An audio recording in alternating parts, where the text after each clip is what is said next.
उनके बारे में हम कुछ दो शब्द कह लेंगे। उसके बाद हाँ, तब तक हमारे प्रभु जी भी जुड़ जाएंगे कार्यक्रम में और फिर हम उनसे भी श्रवण करेंगे।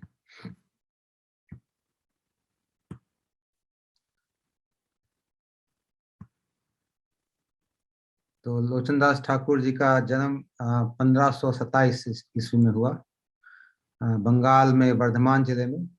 आप सभी जानते हैं वर्धमान जिले में कटोचा महकुमा रेलवे स्टेशन से 5 कोस उत्तर की तरफ को नामक गांव में। और ये परिवार जिसमें इनका जन्म हुआ, ये वैद वंश थे, सब वैद्य थे इनके परिवार में। और इनके पिता का नाम कमलाकर दास और माता जी का नाम था श्रीमती सदानंदी। और यहाँ जहाँ इनका स्थान है लोचन दास जी का, उसके पास ही नदी बहती है, इसका नाम है अजया नदी।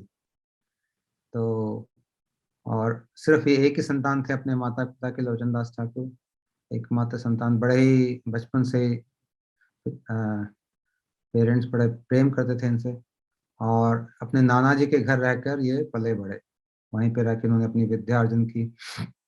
और उस समय की सामाजिक प्रथा थी कि बड़े बचपन में ही विवाह हो जाते थे, छोटी आयु में। तो इनका भी छोटी आयु में ही विवाह हो गया। और इनका जो ससुराल था उसका नाम था आमेदपुर में काकुट ग्राम, वहां पे इनका ससुराल था। तो ये गृहस्थ आश्रम में होने पर भी सभी संसार से विरक्त थे और हमेशा भक्तों के साथ कृष्ण कथा सुनने में अपना समय बिताते थे।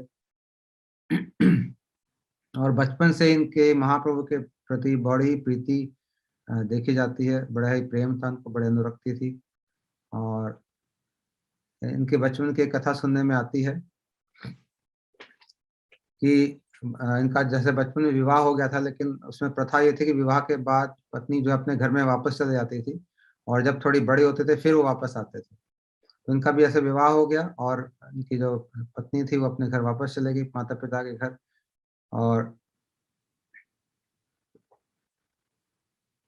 जब उनकी पत्नी मतलब बच्ची थी, जब धीरे धीरे बड़ी हुई तो उनके पत्नी के माता पिता ने सुना कि लोचन दास ठाकुर तो उनके बड़े ही उनको विरक्ति हो रही है और उनके गुरु उन्होंने कर लिए हैं। और गुरु के ही श्री नरहरि दास सरकार ठाकुर इनके गुरु थे, तो उनके पास ही रहते थे और बड़ी विरक्त इनका जीवन हो गया।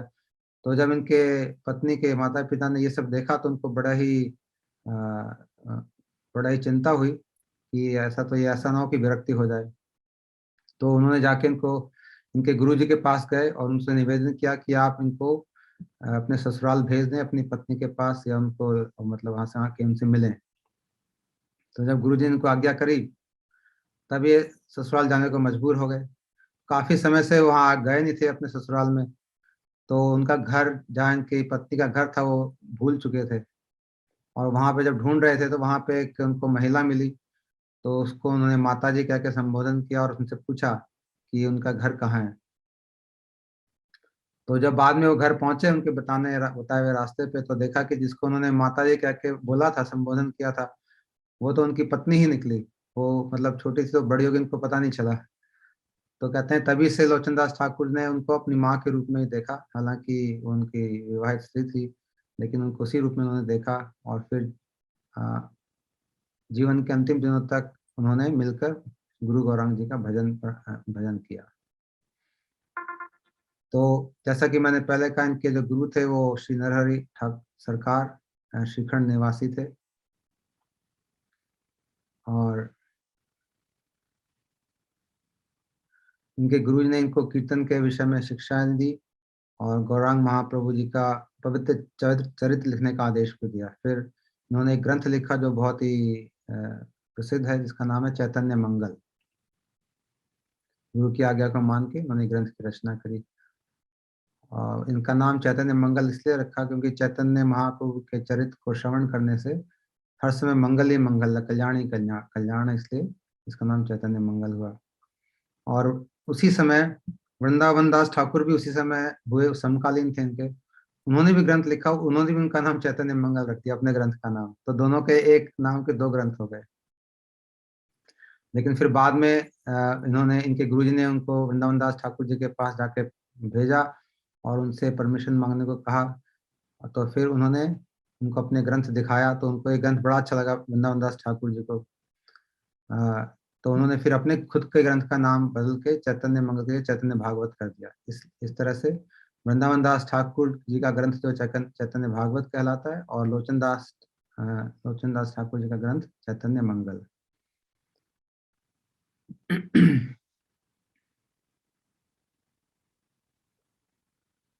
तो चैतन्य मंगल में इन्होंने बहुत कविता के रूप में इस ग्रंथ को लिखा है। बहुत सुंदर ग्रंथ है, और बहुत सारी उन्होंने सुंदर कविताओं की रचना भी करी है। और महाप्रभु के बड़े ही प्रिय ये लोचन दास ठाकुर थे, उनके परिकर थे। और इनको कृष्ण लीला में लोचन सखी बताया जाता है, लोचन दास ठाकुर को। ये जो अभी हमने कीर्तन किया, निताय गुणमणि, इनका द्वारा लिखा हुआ बड़ा सुंदर कीर्तन। और किस तरह से निताय जो है गुण के सागर हैं, और सारी पृथ्वी पे ये प्रेम की बाढ़ ले आए और उसको डुबो दिया, ऐसा इन्होंने इस कीर्तन में कहा है। और ये प्रेम जो है ये ब्रह्मा को भी दुर्लभ है, ब्रह्मा आदि बड़े बड़े दिक्पालों को भी दुर्लभ है। ऐसा दुर्लभ प्रेम को लेके महाप्रभु ने सबको बांट दिया, ऐसा इन्होंने गाया इस कीर्तन में। और प्रेम की जो बांध थी काटिया मुहान, उसको तोड़ दिया, और उसके बाद पूरी बाढ़ आ गई पूरे गौड़ देश में महाप्रभु के कारण। लोचन दास जी कहते हैं, लोचन भले मोर निताय जेवा ना भजीला, जानिया सुनिया से आत्मघाती है। जो इतने अच्छे निताई को जान के भी जो उनको भजन नहीं करते, वो जान पूछ के आत्मघाती होते हैं। तो ऐसा इन्होंने कीर्तन में लिखा। और इनकी बहुत बहुत कथाएं हैं, लेकिन आज हम प्रभु जी से भी कुछ श्रवण करेंगे। मैं आपको कुछ दर्शन कराता हूँ। ये 12 डांगा है श्रीखंड में, जहाँ पे कि लोचन दास ठाकुर ने चैतन्य मंगल जी की रचना करी थी। ये आपको मैं दिखा देता हूँ अभी, इसके आप दर्शन कर लें। हाँ, यही वो स्थान है पेड़ के नीचे, यहाँ पे इनके गुरुजी ने आज्ञा दी थी, इसके नीचे बैठ के इन्होंने चैतन्य मंगल की रचना की। तो हम लोचन दास ठाकुर के चरणों में प्रणाम करते हैं और उनकी कृपा की वांछा करते हैं।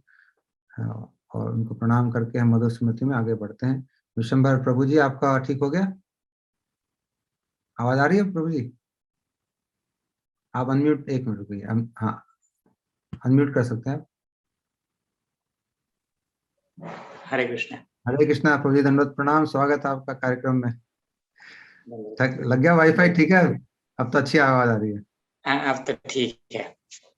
जी हाँ, तो आज हमारे विशंभर प्रभु हमारे साथ जुड़े हैं।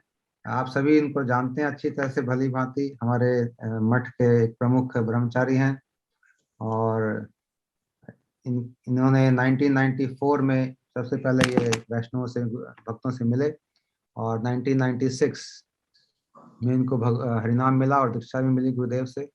पूज्यपाद भक्ति वेदांत वामन गोस्वामी महाराज जी से इनकी दीक्षा हुई, और उसके बाद एक गुरु चरणों में रह के अपना जीवन यापन कर रहे हैं। बहुत तरह तरह की सेवाएं करते हैं, जिससे आप सभी लोग विज्ञ हैं।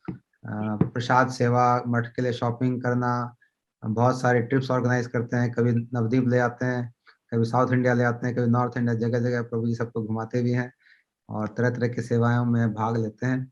और मैं बता दूं कि प्रभु जी जो परिवार से आते हैं पूरा भक्त परिवार है। प्रभु जी के जो चाचा हैं वो हमारे सन्यासी हैं मठ में, उनके बारे में हम प्रभु जी के ही मुख से सुनेंगे थोड़ी देर में।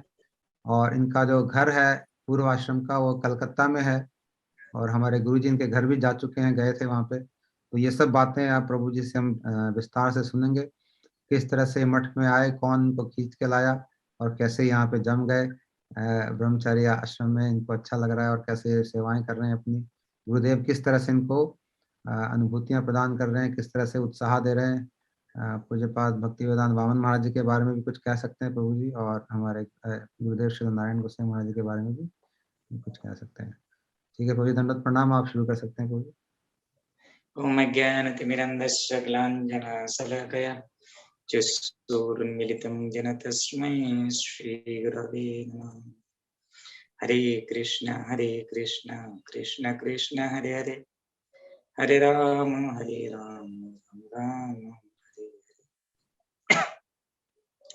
मैं सर्वप्रथम में अस्मदीय गुरुपाद पद्म नित्य लीला विष्णु विष्णुपाद अष्टोत्तर शतश्री श्रीमद् भक्ति वेदांत शिल वामन गोस्वामी महाराज एवं नित्य लीला विष्णु विष्णुपाद अष्टोत्तर शतश्री श्रीमद् भक्ति वेदांत शिल नारायण गोस्वामी महाराज जी की श्री चरण कमल में यदाशद में अनंत कोटि साष्टांग दंडवत प्रणाम ज्ञापन करता हूँ।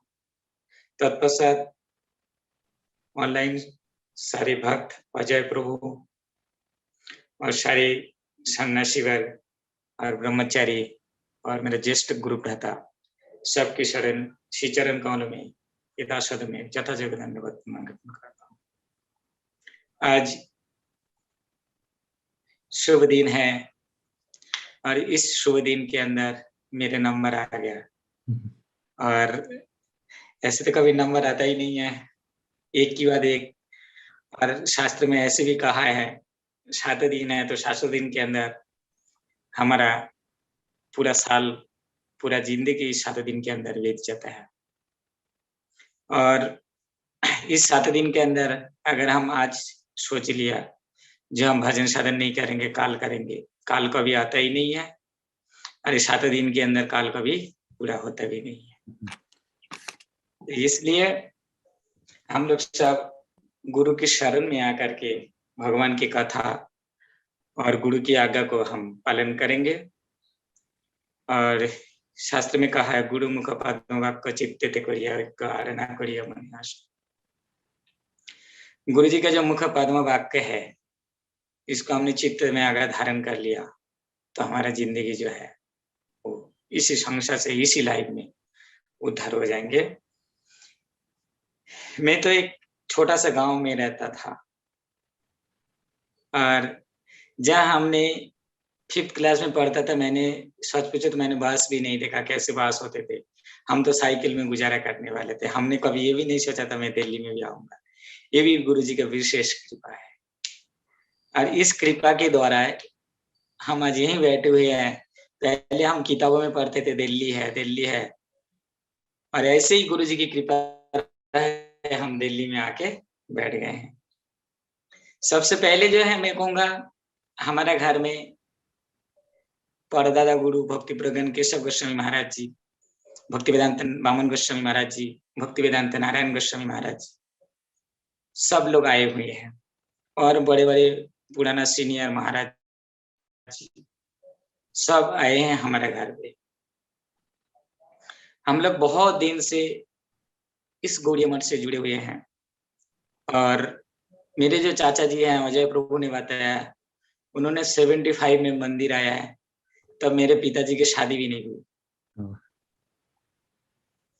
मेरे पिताजी की शादी नहीं हुई, मैं तो जन्म के बाद की बात है। तो ये आपका म्यूट हो गया, 1 मिनट को।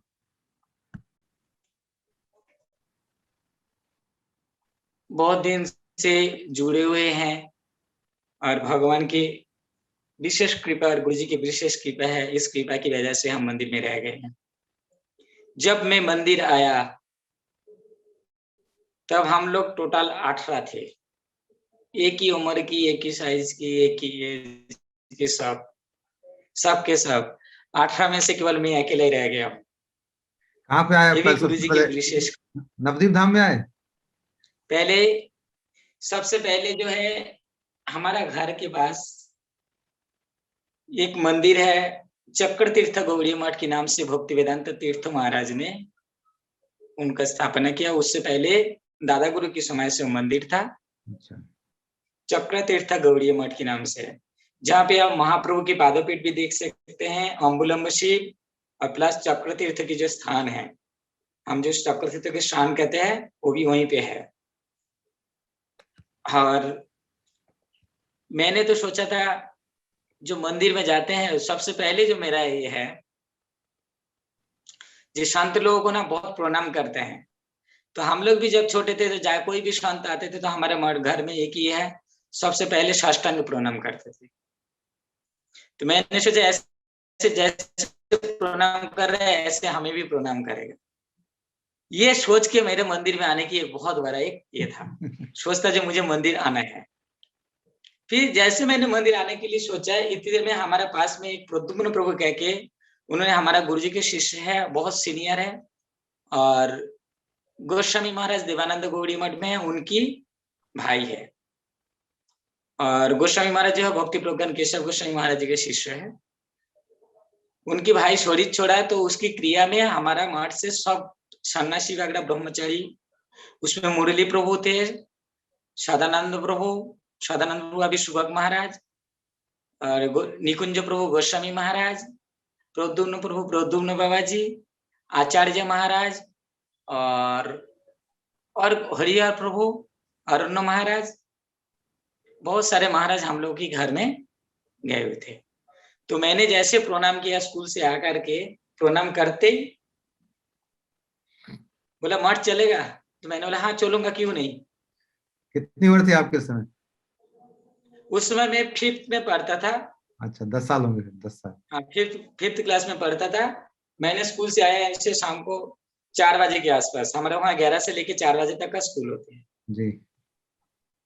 तो 4 बजे जैसे आए तो उन्होंने बोला, मैंने बोला हाँ चलूंगा। खाना तो खाए नहीं, बैग उठाया चल दिया। तो उसके बाद मेरे पिताजी भी मेरे से नाराज थे, तो मैंने सोचा चलो, नाराज तो संसार में हर किसी को तो हम खुश नहीं कर सकते। आप लोग कितने भाई बहन हो प्रभु जी? हम टोटल 4 भाई बहन हैं। अच्छा, आप छोटे थे सबसे? नहीं, बीच में हूँ। अच्छा, बीच में, ठीक है। शिव प्रभु जी, फिर मैं मंदिर आया। नेक्स्ट डे सुबह सुबह मंदिर आया। सुबह दोपहर का 12 बजे के आसपास में मठ पहुंचा। जनार्दन प्रभु अभी भक्ति वेदांत जनार्दन महाराज हैं देवानंद गौड़ी मठ में। पहले उनको दर्शन हुआ मंदिर के अंदर, गेट के अंदर एंटर होते। फिर मैंने देखा, मेरे चाचा भी थे, श्रीकांत प्रभु अभी त्यागी महाराज हैं, तो उनके पास आया। फिर श्यामानंद त्यागी महाराज जी आपके चाचा जी है ना? भक्ति वेदांत त्यागी महाराज? भक्ति वेदांत त्यागी महाराज जी मेरे चाचा जी। श्रीकांत। फिर मैं मंदिर आया, ऐसे सेवा करते गया। फिर गुरु जी को दर्शन हुई। मंदिर आने के पूरा 8 महीने बाद गुरु जी आए नवद्वीप में, भक्ति वेदांत वामन गोस्वामी महाराज जी। मंदिर में दर्शन हुए, फिर प्रणाम किया। हम लोगों को पहले हरिनाम आसानी से नहीं मिलता था, बहुत मुश्किल से मिलता था। जिनको हरिनाम मिल गया वो सोच लो बहुत कुछ मिल गया। जो आज के दिन में हरिनाम हम पहले ही पकड़ा देते हैं, हरिनाम पकड़ा देते, पहले हरिनाम मिलना बहुत मुश्किल था। दीक्षा तो दूर की बात है। तो जिस दिन हरिनाम हुई उस दिन दादा गुरु की आविर्भाव तिथि थी, कार्तिक के महीना में जो तिरुभाव तिथि जो थे, उसमें मुझे हरिनाम हुई। हरिनाम होने के बाद फिर पूरा 2 साल के बाद मुझे दीक्षा हुआ। 2 साल के बाद दीक्षा हुआ। जब हम हरिनाम हुआ तो पहले हम देवानंद गौड़ी मठ में थे, गुरु जी के साथ रहते थे, तो हम लोग को श्लोक याद करने के लिए बोलता था बहुत। तो सबसे बड़ा मेरे में खूबी और कमी दोनों ही है। कोई भी बात अगर एक बार बोल दे मुझे जल्दी से समझ आ जाएगा, रट्टा भी मार लेता हूँ उसी समय। उसके बाद जब मैं दोबारा भूल जाता हूँ, उसी समय मैं बोल देता था, टॉफी भी ले लेता था। श्लोक बोलने की जो याद करने की जो ना, एक श्लोक अगर हम याद करते तो 1 टॉफी मिलती उस समय। तो हमने श्लोक याद किया तो टॉफी मिल गया। तो ऐसे गुरुजी ने बोला तो मैंने सुन लिया, तो मैं तुरंत बोल देता था। 2 दिन के बाद तीसरे दिन में भूल जाता था। ये मेरा एक ये है, मैं भूल जाता था जी। तो गुरुजी ने एक बार बोला, आगे चल पीछे छोड़, ऐसे नहीं। और सच पूछो तो मैं जब से दिल्ली में आया हूँ, पहले मेरे गीता के कल ऑलमोस्ट 350 पौने 400 श्लोक याद था। अब तो प्रभु जी सब खा चुका, कुछ भी याद नहीं है, मैं सब कुछ भूल गया हूँ। तो गुरु जी के साथ रहते रहते हमने पूज्यपाद भक्ति वेदांत त्रिविक्रम महाराज जी की भी बहुत सेवा की। उनके लिए हमने बहुत सेवा किया, उनके खाना बनाना, उनका कपड़ा धोना, बहुत सारे सेवा हम लोग ने किए और बहुत सारे गालियां भी सुने हैं त्रिविक्रम महाराज जी से। उनके बारे में कुछ बता सकते हो आप, कुछ आपकी अगर स्मरण है उनके बारे में? क्या क्या सुना है, क्या क्या प्रभु जी, क्योंकि त्रिविक्रम महाराज जी के पास हमने सेवा किया। मेरे एक दोस्त था सुंदर, उसने गुरु त्रिविक्रम महाराज जी की सेवा करते थे। तो मैं त्रिविक्रम महाराज जी के लिए खाना बना, जो है देवानंद गौड़ी मठ में रहते थे, मेरे गुरुजी की भजन कुटीर के बिल्कुल सामने ऑपोजिट साइड में रहते थे। तो वहीं हम लोग सेवा करते थे उनको। उनकी मुंह में केवल एक ही कहता था, एक ही बात कहते थे, जब तक जीवन है तब तक भगवान और गुरु वैष्णव के ऊपर विश्वास रखना, विश्वास रखना, क्योंकि विश्वास से हमें सब कुछ मिल जाता है इस संसार में। जो आज हम विश्वास को छोड़ के आज हम डगमगा रहे हैं इसी संसार में, आज हमारा गुरुजी नहीं है तो किसी और के पास भाग रहा है, कल किसी और के पास भाग रहा है, लेकिन गुरुजी ने हमारा जो मंत्र दिया उसी मंत्र के ऊपर हमारे को स्थायी रहना, जो त्रिविक्रम महाराज जी बताते थे। त्रिविक्रम महाराज जी के साथ हम एक और भी चीज देखते थे, जब गुरुजी के साथ सब बैठते थे एक साथ में मीटिंग में, सबसे पहले जो बोलता था वो त्रिविक्रम महाराज जी बोलते थे। अच्छा। और उसके बाद नारायण गोस्वामी महाराज जी बोलते थे। फिनिशिंग जो है भक्ति वेदांत वामन गोस्वामी महाराज। कोई भी चीज फिनिश करना हो, जब भी कोई लड़ाई होती तो मेरे गुरुजी शांत करते। मैंने इस चीज को देखा, फिर मैंने धीरे धीरे जैसे इन लोगों के साथ हर मीटिंग में, क्योंकि मुझे ना एक सुनने की आदत बहुत ज्यादा है, अब जो मैंने इसको काम कर दिया, बहुत पहले बैठ जाते थे, सुनता था क्या हो रहा है क्या नहीं हो रहा है, हमने गुरुजी के साथ ऐसे सुनते रहा। एक ये है हमारे गुरुजी के साथ, एक बार बहुत बारिश हो रहे थे होली के समय नवद्वीप में, और मंदिर में इतना यात्री है, इतने भक्त लोग आए हुए हैं, ठहरने की जगह नहीं है, बारिश हो रही है। गुरुजी कह रहे अच्छा ठीक है, उन्होंने मंदिर में गया, मंदिर के अंदर कोई भी बारिश बंद हो गया, मंदिर के अंदर बारिश हो ही नहीं रहा।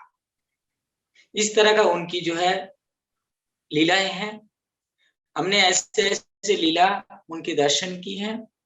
और सबसे बड़ी बात एक है, हमारे गुरुजी के एक बार स्वप्न में आदेश आए, तुड़ा में जो मठ है, मेघालय में एक मठ है, मेघालय गौड़ी मठ के नाम से, उस वाले मठ में एक बार जला हुआ चावल भोग लगा दिया ठाकुर जी।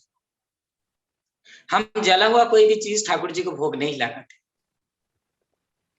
और जला हुआ चीज भोग लगा दिया, उनको पुजारी को पता नहीं था, यह जान के लगाया। तो गुरु जी को स्वप्न में बताया, एक हफ्ता बाद में, एक हफ्ता से भूखा हूं, ठाकुर जी ने बताया, मुझे जला हुआ खिला दिया तो इसलिए मैं भूखा हूं। फिर गुरु जी ने जा करके वहां रसोई बना करके भोग लगा, उसकी बाद से फिर ठाकुर जी को भोग होने लगा। इस तरह का गुरु जी की जो लीला है, आज हम सदगुरु चरणाश्रय की हैं। सबसे पहले जो है मैं देखूं तो हम लोग छोटे थे, और श्रीलोक नित्य लीला विष्णु विष्णुपाद भक्ति वेदांत नारायण गोस्वामी महाराज जी के विशेष कृपा हम लोग पे है।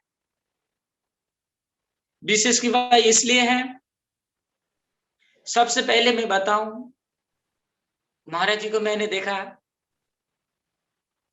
और सोचा जाए, हम लोग सबसे पहले ये करते थे, हम डर जाते थे बहुत ज्यादा, कुछ बोलता नहीं था, सीधा हाथ उठाते थे। महाराज जी एक था, कुछ नहीं बोलता, सीधा हाथ उठा देते थे, महाराज जी बहुत मारते थे। एक समय की बात है, तुम्हारा ये लगा लो 97 की बात है, तो हम लोग तो बहुत छोटे थे। तो इन्होंने नवद्वीप धाम परिक्रमा करते समय सबसे पहला जो परिक्रमा है वो नरसिंहपल्ली परिक्रमा होता है, देवानंद गौड़ी मठ के आगे भी। तो नरसिंहपल्ली परिक्रमा के दिन बहुत ज्यादा पैदल चलना पड़ता है, पैदल चलते चलते थक जाते।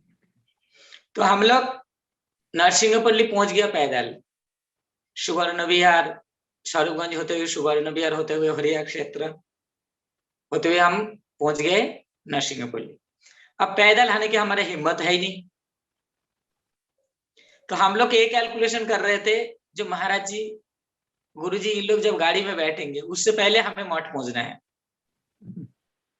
ये हम लोग हमेशा ये हिसाब करते थे, वो कितनी देर में वो नवद्वीप पहुंचेंगे, उससे पहले हमें पहुंचना है, और जाके वहां ये बताना हम पैदल आए, हमें ये दिखाना है। और हम लोग हमेशा उतर कहाँ जाते हैं, नवद्वीप की जो परिक्रमा में जो गए हैं, नवद्वीप का जो ब्रिज गौरांग सेतु है उसको क्रॉस करके हम उतर जाते हैं, और वहीं से पैदल चलते थे। इन लोग सोचेंगे जो पैदल आ रहे हैं, पहले हम लोग उतर जाते हैं। इतनी देर में जैसे देखा, ब्रिज क्रॉस होने से पहले एक बार गाड़ी आके सामने लगा दिया, गुरुजी की गाड़ी है टाटा सुमो, और लगा दिया। तो गुरुजी ने उतर के बस के पीछे से छत के ऊपर चढ़ गए और दंड लेके सबको बहुत बहुत पिटाई किया। हम लोग तो इधर उधर कूद पड़े, लेकिन मुझे इस चीज का अब तक भी समझ नहीं आया, और मैं खुद भी कंफ्यूज हूं। पीड़ता तो सब कोई था, लेकिन मुझे ऐसे ये नहीं पता जो कौन कौन था उसको भी शाम को बुलाते थे।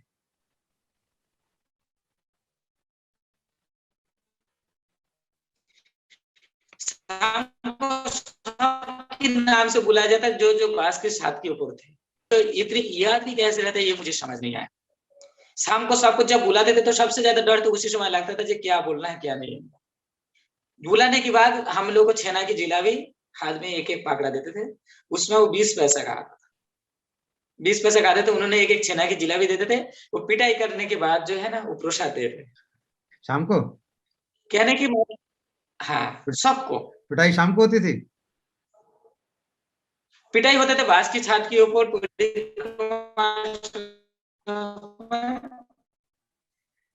जब प्रसाद लाने के बाद शाम को हरी काटा के बाद सबको बुला के फिर मिठाई खिलाते थे।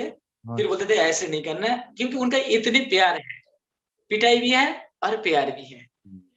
ऐसे प्यार की वजह से आज के दिन में हम लोग मंदिर में रह गया, छोड़ ही नहीं पा रहा है, क्योंकि उनकी प्यार ही इतने हम लोग के अंदर है, इतने प्यार है, इतने प्यार है। एक समय की बात है, हम लोग देवानंद गौड़ी मठ की मंदिर के पीछे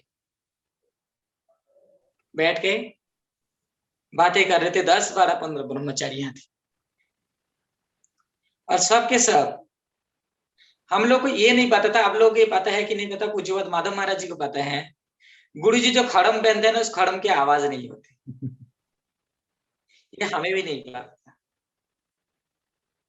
गुरु जी के रूम से उन्होंने चल के आए, आ करके परम गुरु जी की जो ऊपर वाला साइड है, दादा गुरु के ऊपर वाले, वहीं से उन्होंने सुना हम लोग क्या बातें कर रहे थे, और वो खड़म उठाया और हमारे पे फेंक के मारा इतनी जोर से, इतनी जोर से। सो फिर भी हमारा एक ही चीज है, उनको देखा जब भी कोई मारपीट की जो भी ये आते थे तो उन्होंने हम लोग को बुलाते थे, बुला के ये बोलते थे ऐसे नहीं करना, ये करना है। आज के दिन में हमें कोई ये नहीं बोलता हाँ मैं तो गलत हूं, मैं तो गलत हूं, लेकिन मुझे ये नहीं कोई बोलता जे क्या गलती किया मैंने। आज के दिन में जो गलत मैंने किया वो मुझे नहीं पता करके क्या करते, पब्लिक में पब्लिश हो जाता है वो बात। तो गुरुजी की ये नहीं था। गुरुजी क्या करते थे, हम लोगों को बुलाते थे, ऐसे नहीं करना, ये नहीं करना, ये करना है। सारे चीज को हम लोग को समझाते थे। गुरुजी के मुंह से हमने जो बातें सुनी है, जैसे गुरुजी की सेवा हम लोग ने देखे हैं और गुरुजी की सेवा हमने किए हैं। गुरुजी ने, अगर हम थोड़ा सा पीछे और चला जाए, परम गुरुजी की जैसे सेवा किया सिलो बामन गोस्वामी महाराज हमारा गुरुजी ने, इस तरह का गुरुजी ने गुरुजी की भी सेवा किया। हम लोग भी ऐसे ही गुरुजी की सेवा करने के लिए प्रयत्न करते हैं। उसी के अंदर हमें जो गलतियां होते हैं, इस गलतियों को अभी किसी ने भी नहीं बताया, किसी ने भी नहीं बताया मेरा गलती क्या है। हर कोई ये उंगली उठा देता है जो ये गलत है, क्या गलत है ये कभी भी नहीं बोलता। लेकिन गुरुजी के चरण में जब हम आए हैं तब हम लोग इस चीज को पता चला, जो गुरुजी पहले बताते ये काम कर लो, वो कर लो, ऐसे सेवा करते हैं। मंदिर में आकर के सबसे पहले जो सेवा हम लोग को दिया जाता है, झाड़ू लगाना, मंदिर की पोछा लगाना, वैष्णव लोग प्रसाद पाने की बाद जाएगा धोना, ये सारे सेवा हम लोग को दिया जाता था। होली के समय में तीनों महाराज जी बैठ करके मीटिंग बुलाते हैं। उसी मीटिंग में हम सब के सब ब्रह्मचारी बैठते हैं, सिर्फ ब्रह्मचारी रहते हैं और कोई नहीं रहते। और जितने सन्यासी हैं, ब्रह्मचारी सन्यासी को लेके ये मीटिंग करते हैं, जे हमारा जितने हमारा घर आए हैं होली के लिए, और जितना आने वाले हैं सब हमारा अतिथि है, और अतिथि की सेवा करना हमारा कर्म है और हमारा धर्म भी है। तो उन्होंने एक एक को सेवा बांट देते हैं, सेवा बांट देते हैं। कुछ साल तो मुझे लेट्रिन साफ करने के लिए मिला था, कुछ साल हमारा खाना खाने के बाद जाएगा धोने के लिए मिला था। ये सेवा जो बांटा जाते हैं। कुछ साल हम लोगों को बिजली की काम करने के लिए कोई लाइट बंद हो गया, कुछ हो गया, ये सारे सेवा, ये तो एक्स्ट्रा सेवा है। इसके अलावा सेवा में ये बांट देते थे कौन कौन प्रसाद डिस्ट्रीब्यूट करेंगे।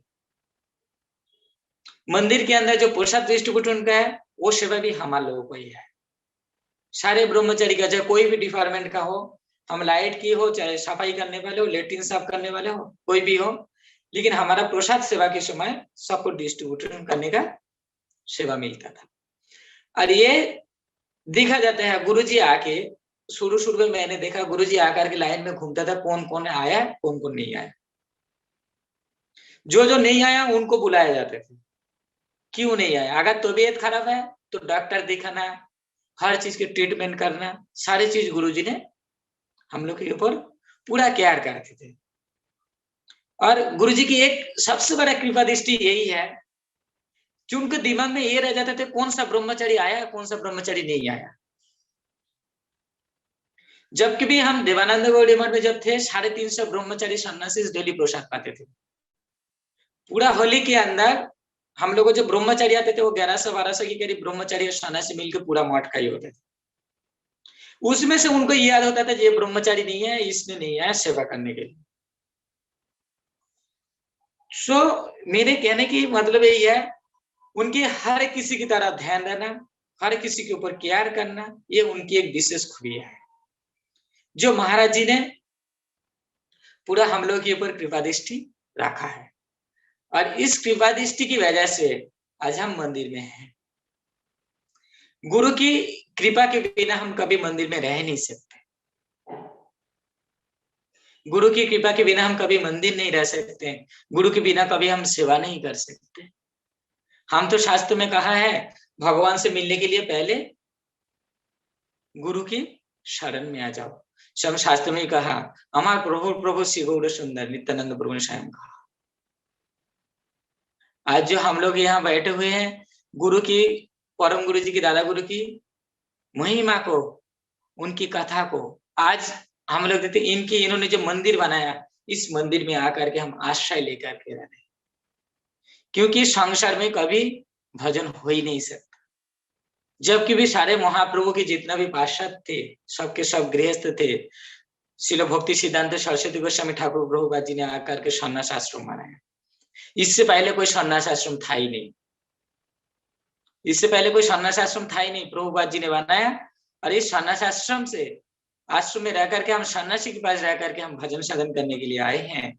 आकर के मुझे किसी ने कहा, कुछ दिन पहले मुझे किसी ने पूछा जी प्रभु जी मंदिर में आते हैं कैसे चलते हैं और मठ में रहते कैसे हैं? मैंने एक सिंपल से एक आंसर दिया, मंदिर में जो आदमी आते हैं जैसे मनोभावना की लेकर के आते हैं, उसी चीज को जब पूरा हो जाता है तो मंदिर में नहीं रह पाता।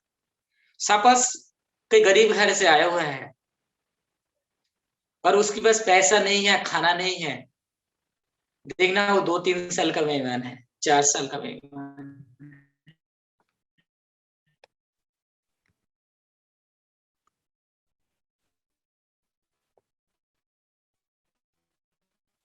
साल के बाद, क्योंकि उसे होता है जैसे उसके पास कुछ पैसा काटा हो जाता है, फिर उसका मति भ्रम हो जाता है।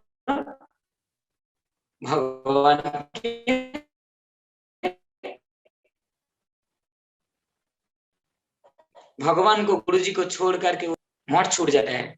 जो वैष्णव की निंदा करते हैं, जो गुरु की निंदा करते हैं, उन लोगों को कभी मठ में वास नहीं होता। मठवास जो है खत्म हो जाते हैं, क्योंकि वैष्णव निंदा से हम लोग को सब कुछ खत्म हो जाता है। हमारे वाली बात नहीं है। ऐसे वाली बात नहीं है। कौन सा वाली? क्योंकि हमारे जो है, हम जो चाहते हैं ये वाली बात नहीं है आप लोगों से मंदिर में, क्योंकि मेरा कोई सुनता नहीं है। सबसे बड़ी चीज मैंने एक चीज देखा इन दिनों में, हमारा मंदिर के अंदर हर कोई बोलने के सुनने के लिए कोई नहीं आता,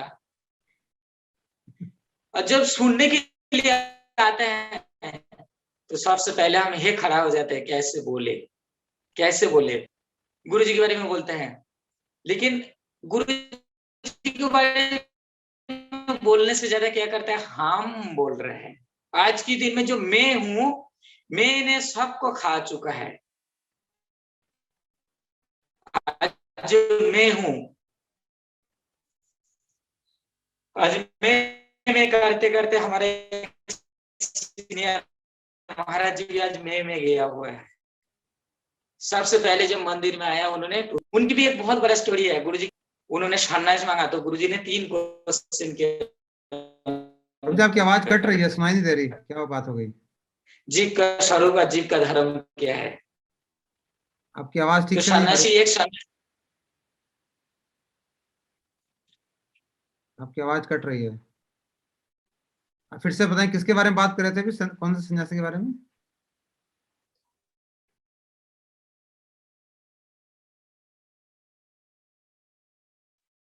आप बोले अब तो शायद ठीक है मेरे ख्याल से।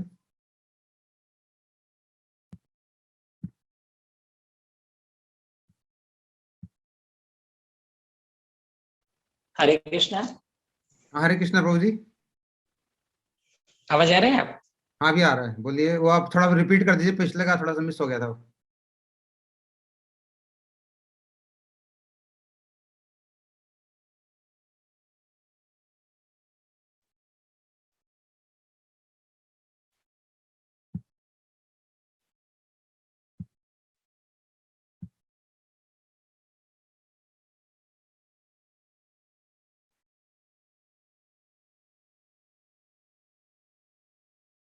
हरे कृष्णा प्रभु जी। हाँ बोलिए, अब मेरे ख्याल से ठीक आएगा, अब ठीक आएगा शायद। हरे कृष्णा। हाँ भी सही आ रहा है, एकदम साफ आ रहा है।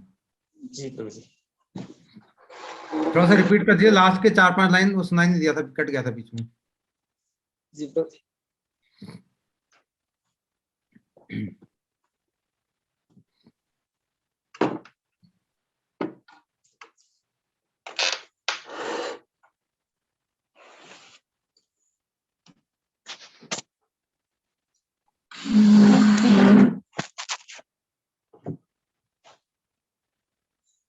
हरे कृष्णा। आप आवाज सुनाई दे रहे प्रभु जी? हाँ बढ़िया, अब अच्छा आ रहा है, ठीक आ रहा है, बहुत अच्छा।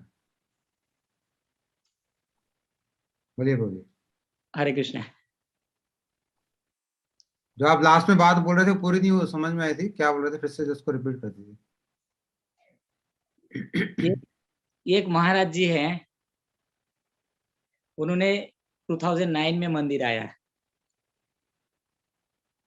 और पूज्य बात रामचंद्र प्रभु, मैं और महाराज जी तीनों गुरु जी को मालिश कर रहे थे, और उन्होंने गुरु जी से सन्यास मांगा। सन्यास मांगा तो गुरु जी ने उनसे पूछा, जीव का धर्म क्या है, जीव का स्वरूप क्या है? उन्होंने बोल नहीं पाया। तब गुरु जी ने जाकर के बोला, जैव धर्म पढ़ो, जैव धर्म पढ़ो। बाद में जैव धर्म पढ़ना तो दूर की बात है, उन्होंने भगवान की ऐसी कृपा रहा, पूरा मंदिर को छा गए। तो मैं इसको आगे ज्यादा नहीं बोलना चाहूंगा। मैं तो ठीक ये है। बताना चाहूंगा कि मैं जब गुरु जी के पास रहा, गुरु जी को सेवा करते रहा हूँ।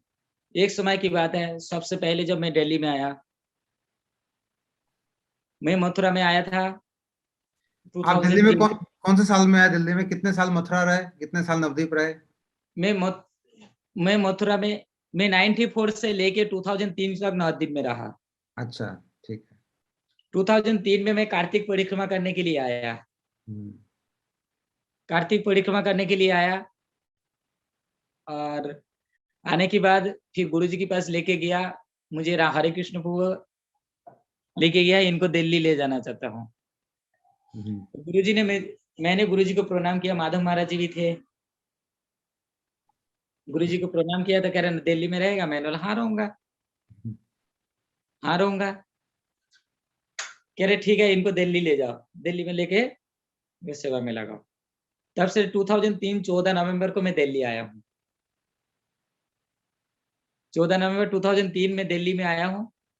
तब दिल्ली के मंदिर जो है वो केवल ऊपर वाला छत जो है ढलाई हुआ है, फर्स्ट फ्लोर वाला, बन रहा था सर। प्लास्टर किया और कलर किया, और 16 तारीख को हमारा नीचे छोटा मूर्ति स्थापना हुई। 16 नवंबर 2003 में नीचे मूर्ति स्थापना हुई। इसके बाद जब हम गुरुजी के बहुत सारे सेवा करने के लिए मुझे मौका मिला।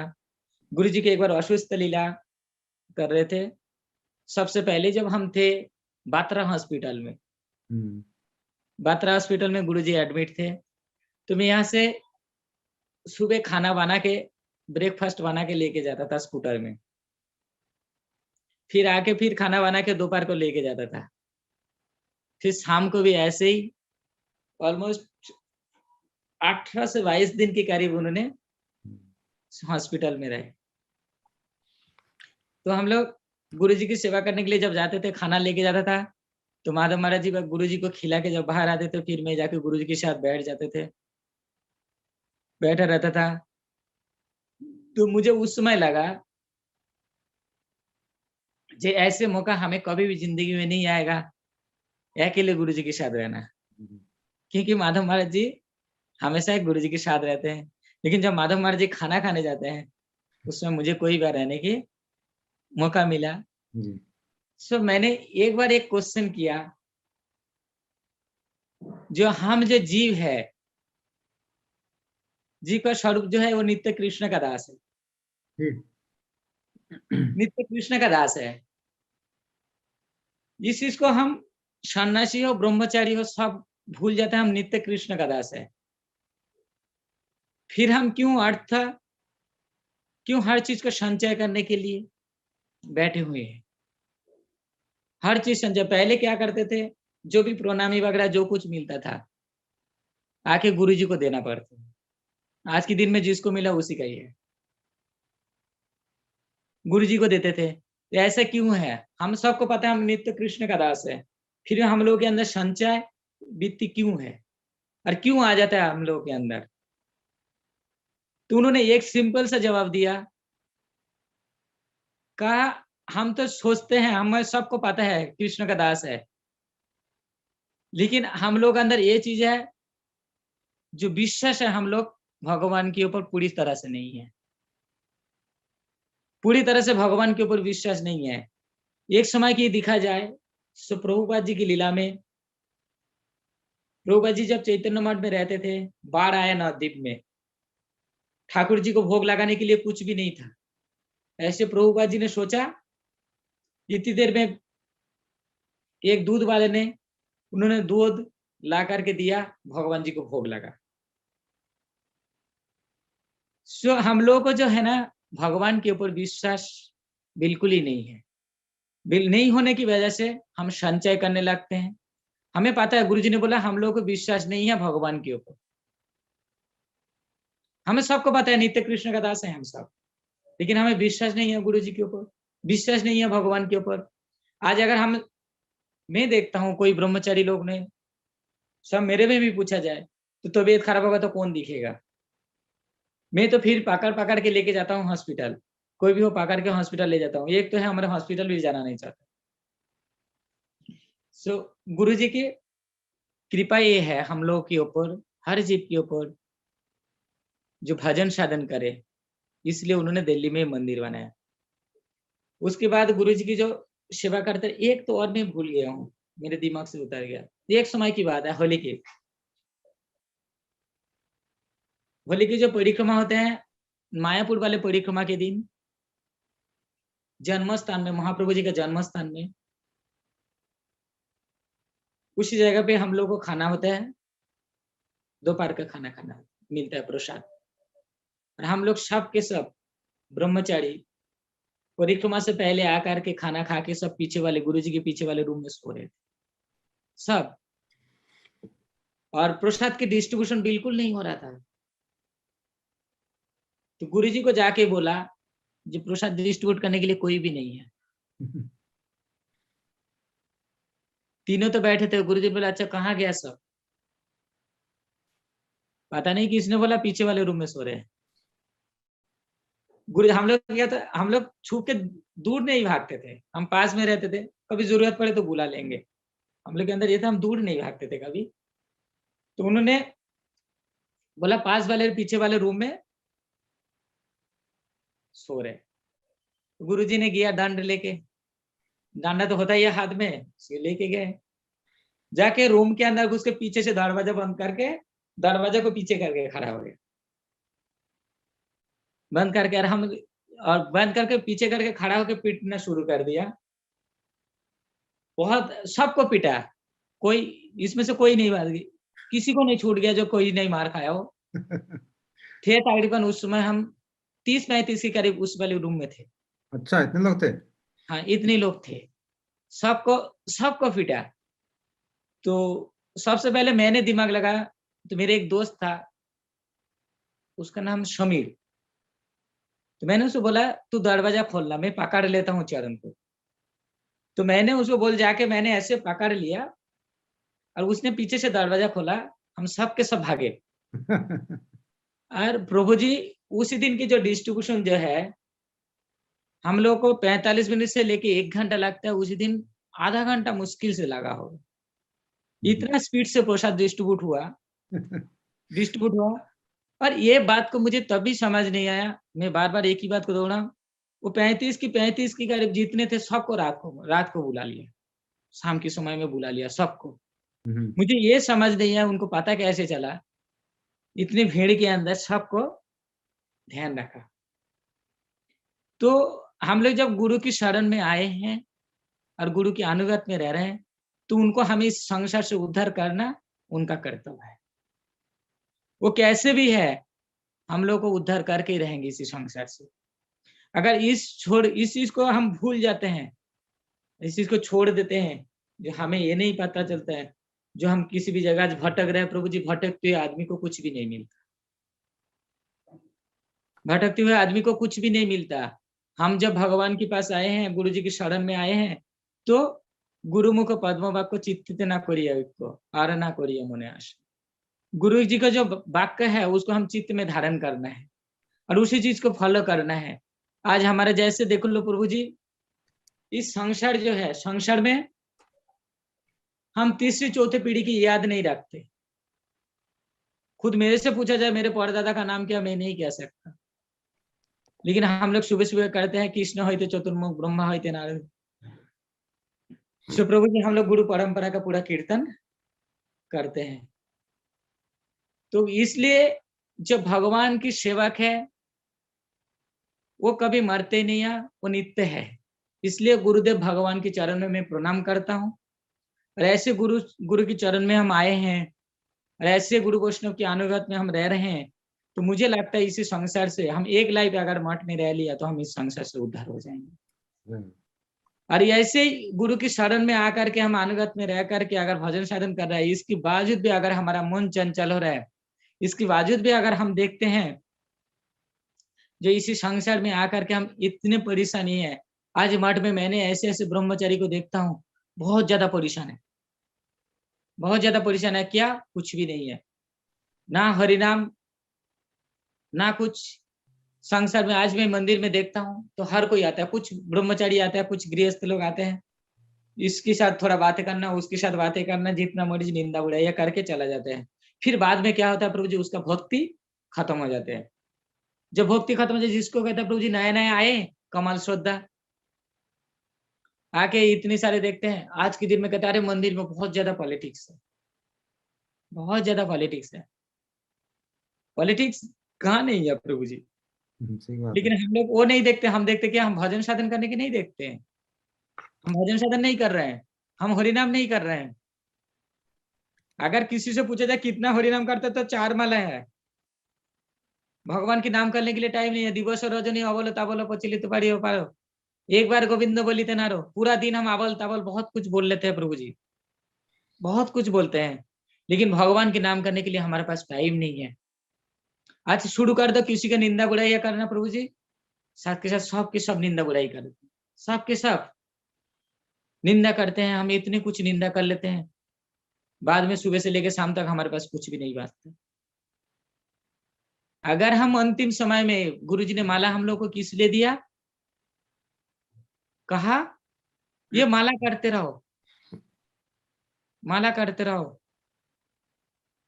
और इस माला करते करते 29वां में वही माला को और उस भगवान के नाम को स्मरण आते रहे, नामाभास करते रहो, इसलिए माला पकड़ाया।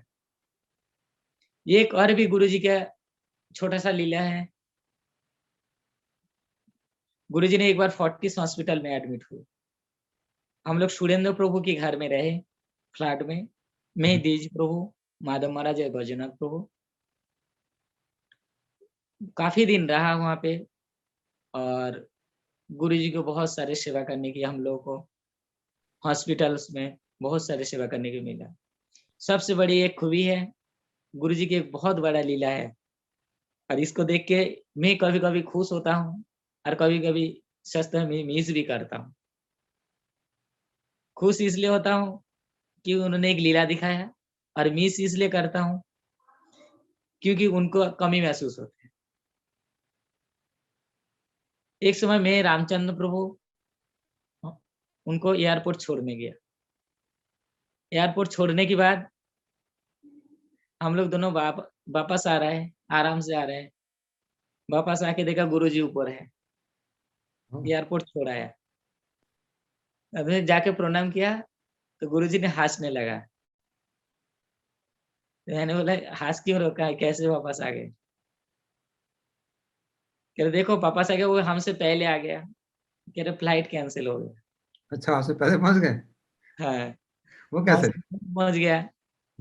तो मैं रामचंद्रपुर गया तो मुझे ऐसा सोचा जो हम क्या कर रहे थे इतनी देर में रोड के ऊपर, उन्होंने टैक्सी करके वापस आ गया और हम रोड पे ही रह गया। एक समय की और की बात है, मैं एक गाड़ी चला रहा था और एयरपोर्ट से वापस लेके आ रहा था, दिल्ली कैंट पहुंचा। मैं सोच रहा हूँ गुरुजी है तो आराम से गाड़ी चला रहा हूँ और उन्होंने बोला क्या गाड़ी चलाना भूल गया? मैंने बोला ये कैसे हो सकता है? फिर मैंने बहुत तेज गाड़ी चलाया दिल्ली कैंट से लेके यहाँ तक। एक बार इन्होंने कथा कर रहे थे साउथ दिल्ली में। साउथ दिल्ली में जो एक मंदिर है, इष्ट हम्म। पैलेस के सामने, हम्म। वहाँ पे मंदिर है, वहाँ कथा कर रहे थे। जी। और आना था गुरुजी को यहाँ पे मंदिर में ठहरने के लिए, तो गाड़ी में चला रहा था। 22 मिनट में पहुँच पाया, शाम के समय में। आने के बाद गुरुजी ने कहा, मैंने पायलट भी नहीं देखा है ऐसे पायलट नहीं देखा। तो मैं अजय पायलट के सामने बैठा हूँ। अजय प्रभु जी जो पायलट है, लेकिन ऐसा पायलट नहीं देखा। जी। तो मैंने ये सारी चीज़ को मिस करता हूँ। एक बार की समय है, मैं एयरपोर्ट छोड़ने जा रहा हूँ, इतने जाम लग गया तो गुरुजी ने कह रहा है क्या टाइम है? माधव महाराज जी को पूछ रहे हैं, कितने टाइम है? और कह रहे शायद फ्लाइट मिस हो जाएगा। मैंने बोला अच्छा, फ्लाइट मिस हो जाएगा। मैंने वापस लिया गाड़ी को, लेके दूसरी साइड से मैंने पहुँचवा दिया, 5 मिनट पहले पहुँचा। हम्म। सिर्फ 5 मिनट पहले पहुँचवाया। तो मुझे इस तरह का गुरुजी के बहुत सारे सेवा करने के लिए बहुत मौका मिला। एक अंतिम जो है बहुत दुःखदायक है, दुःखदायक है। गुरुजी को डॉक्टर राजू डॉक्टर राजू जो अंतिम समय में जिन्होंने ट्रीटमेंट किया, महर्षि हॉस्पिटल जो है शालीमार बाग में, महर्षि आयुर्वेद हॉस्पिटल, वहाँ से उनको लेके आया। तो उन्होंने एक मेडिसिन लिखा था, 10 ग्राम मेडिसिन के दाम में 40,000 रुपया था। ओह। 10 ग्राम मेडिसिन और मुझे यहाँ से 20,000 रुपया दिया था। मैंने फ़ोन किया जो 20,000 रुपया, मेरे पास तो कैश नहीं था और उस समय पेटीएम भी नहीं था और कुछ भी नहीं। तो फिर मैं वापस आया, पहले पूछा सोमनाथ प्रभु जी के घर में सोमनाथ प्रभु भी वही नहीं था, पूनम दीदी भी वो भी यहाँ पे ही थे, मंदिर में, दिल्ली वाले मंदिर में थे। एक सेकंड।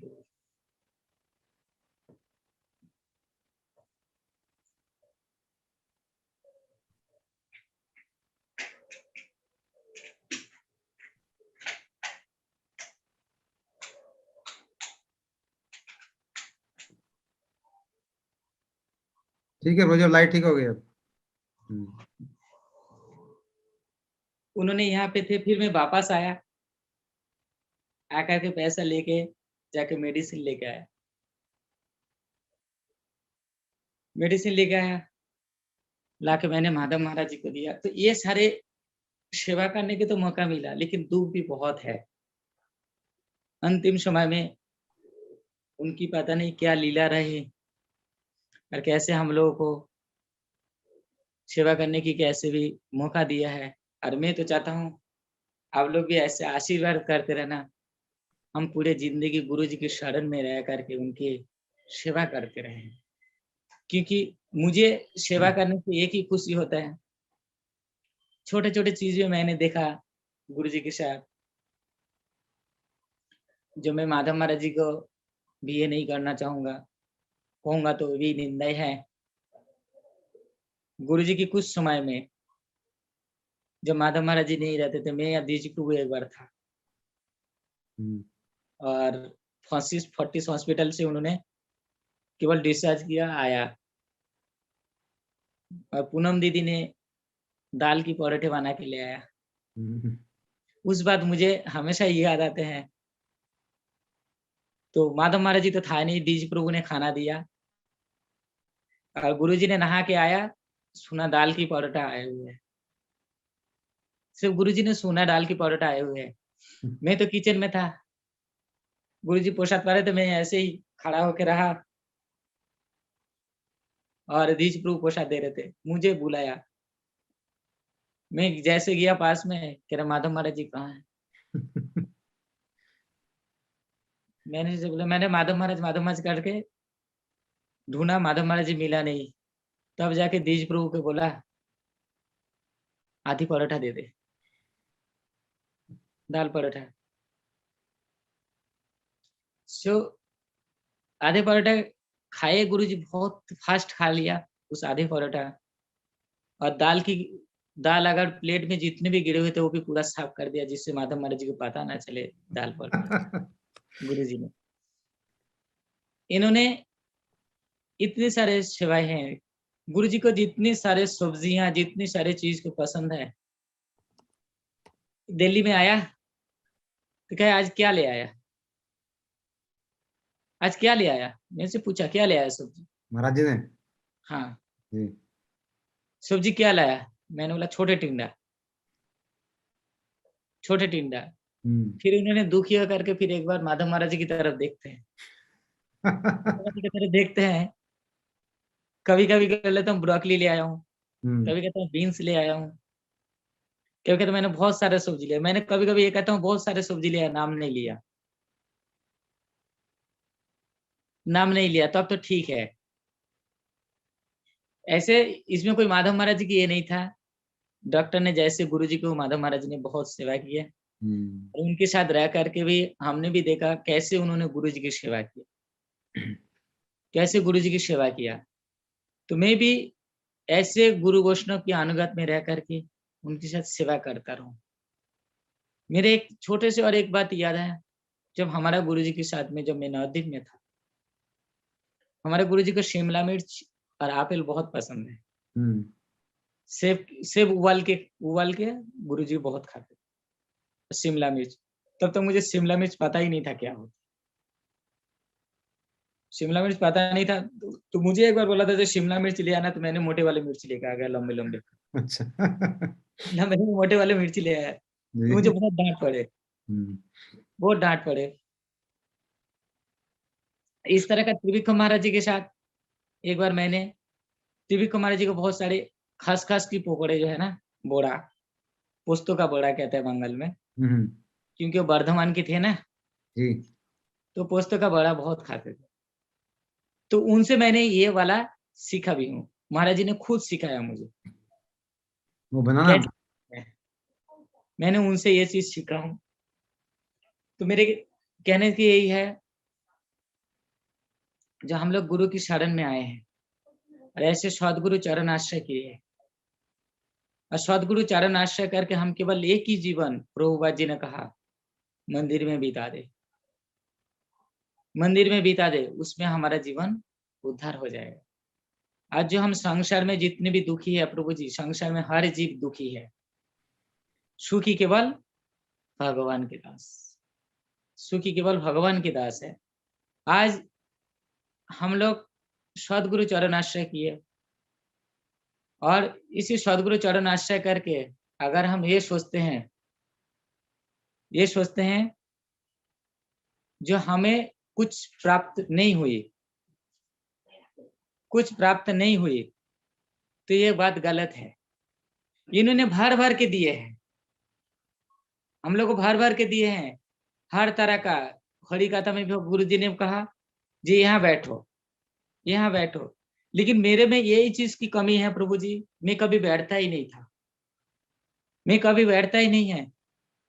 इन दिनों में मैंने जब कथा में बैठने लगा तो हर कोई कह रहा है विष्णु को हो के आ गया, हो के आ गया। जब एक बात है, हम लोग जब रामचंद्र प्रभु थे तो गुरु जी जब थे कार्तिक के महीना में, तो हम लोग सुबह सुबह निकलते थे और 1.5 घंटा पौने 2 घंटा में वृंदावन जाता था गाड़ी में। तो गुरु जी कहते इतने सुबह सुबह पहुंच गया, इतनी सुबह सुबह पहुंच गया, कितनी जोर से चला है, कितनी जोर से चला है। मुझे पूछता है, मैंने बहुत तेज चला है, कह रहे धीरे चला है, धीरे।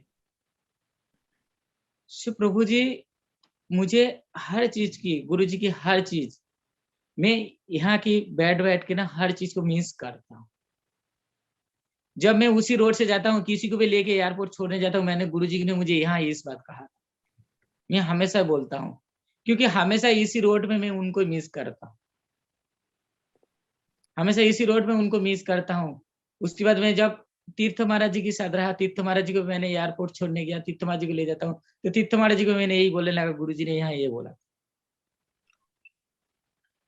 क्योंकि गुरु जी को प्यार जो है मेरे ऊपर बहुत रहा, और उन्होंने ऐसे ऐसे कृपा हम लोग के ऊपर किया है। मारा तो बहुत है, छोटे छोटे चीज में बहुत मार खाए हैं हम लोग, डिस्ट्रीब्यूशन से लेके, प्रसाद से लेके, प्रभु जी खाना देने से लेके, इवन कथा से भी लेके। हम लोग को जब मीटिंग होता था होली के बाद, होली जब खत्म हो जाता है प्रभु जी, मीटिंग होता है जी। मीटिंग में हम लोगों को क्या करते हैं, हर किसी को ट्रांसफर करते हैं, कौन किस मंदिर में रहेगा, कौन कहाँ से आगे पीछे करना है, सारे ट्रांसफर करते हैं। हम लोगों को कभी ट्रांसफर नहीं किया, हम लोग देवानंद गौड़ी मठ में रहते थे, हम हेड ऑफिस में रहते थे, हम लोगों को बांट देते थे, इस साल में, पूरा साल में क्या करना है, पूरा साल में क्या करना है, तो पूरा साल का सेवा इन्होंने देते थे। एक चीज मैंने देखा, मेरे गुरुजी नारायण गोस्वामी महाराज या त्रिविक्रम गोस्वामी महाराज जी से एक ही था, कभी भी दीक्षा भी देना होता था तब भी महाराज जी की परमिशन चाहिए, महाराज जी से पूछ के करते थे। कभी भी सन्यास भी देना होता तो तीनों को बैठ के मीटिंग करते थे, किसको सन्यास देना है, किसको नहीं देना। आज हम लोग जिस सन्यासी की लेकर के हम भोगा, जिस सन्यासी को लेके हमें दुख मिला, वो सन्यासी केवल भक्ति वेदांत तीर्थ महाराज जी ने दिया। ऐसे आदमी को लाल कपड़ा दिया प्रभु जी, पैंट पहन करके घूमते थे, सीधा लाल कपड़ा में पहुंच गए। मैं वैष्णवों का निंदा नहीं कर रहा हूं, मैं हमारा जो डिसिप्लिन है उसको कितना प्रभु जी नीचे गिर गया, इसी चीज को मैं बताना चाहता। पहले के दिन में प्रभु जी गुरु जी के साथ पहले इनसे मीटिंग कर लो, दीक्षा लेने के लिए प्रभु जी फिर भी पता परमिशन लो, सन्यास लेने के लिए मीटिंग बैठता है। आज के दिन में प्रभु जी सन्यास ऐसे ही मिल जाता है, परिणाम ऐसे ही मिल जाता है। इसलिए क्या कहता है प्रभु जी, मुझे लगता है जो मैं महसूस करता हूँ मेरे गुरु जी को लेके, महाराज जी को लेके। हम लोग तो सब शिष्य बन गए हैं, गुरु से हरिनाम ले लिया, प्रभु जी हम हरिनाम नहीं करते, दीक्षा लिया है, हम टाइम से आने की नहीं करते। और ये सारी चीज नहीं करने की वजह से हमारा जो कर्म है, हमारा जो कष्ट है, वो गुरु जी को भोगना पड़ रहा है। आज के दिन में देख रहा हूं, मैं भक्ति वल्लभ तीर्थ गोस्वामी महाराज जी को देख लूं, या जितने बड़े बड़े सन्यासी को देख लूं, जितना गुरु जी है इस संसार में, जितना गुरु जी है, सबको एक ही कष्ट है, क्योंकि शिष्य लोग कभी हरिनाम ठीक से नहीं करता, आने भी ठीक से नहीं करता, टाइम से नहीं करता। ये सारे हमारा जो कर्म है, ये गुरु जी भोग रहे हैं। आज जो गुरु जी बीमार थे, तो मैं ये सोचता हूँ, हम जितने शिष्य हैं, हम लोग की वजह से गुरु जी बीमार है, क्योंकि हमने भगवान के नाम तो ले लिया, लेकिन हमने उसका किया ही नहीं। हमने तो हरिनाम ले लिया, हमने हरिनाम पूरा नहीं किया। गुरुजी ने बोला 25,000 हरिनाम करने के लिए, कम से कम। सच पूछे तो मुझे, मेरे से पूछा जाए, कभी कभी मेरे से 5 माला होता है, कभी कभी 6 माला होता है, कभी कभी 5 माला, कभी कभी 6 माला होता है। ये हमारा जो कर्म है, ये गुरुजी भोग रहा है, और गुरुजी ने भोगा है, इसलिए सारे गुरुजी बीमार हो के। आज जो गुरुजी बीमार थे, तो मुझे दुख इस बात के लगता है, हम शिष्य लोगों को ये केयर नहीं है जो गुरुजी क्यों बीमार है। अगर हम सबके सब भजन साधन करें, सबके सब हरिनाम करें, सबके सब गुरुजी के शरण में आए, तो उनकी कथा को स्मरण करें, तो कभी गुरुजी दुखी नहीं होंगे, कभी गुरुजी बीमार नहीं होंगे। आज गुरुजी की जो कथाएं हैं, हम यहाँ गुरुजी की शरण में और गुरुजी की कथा बताने आए हैं।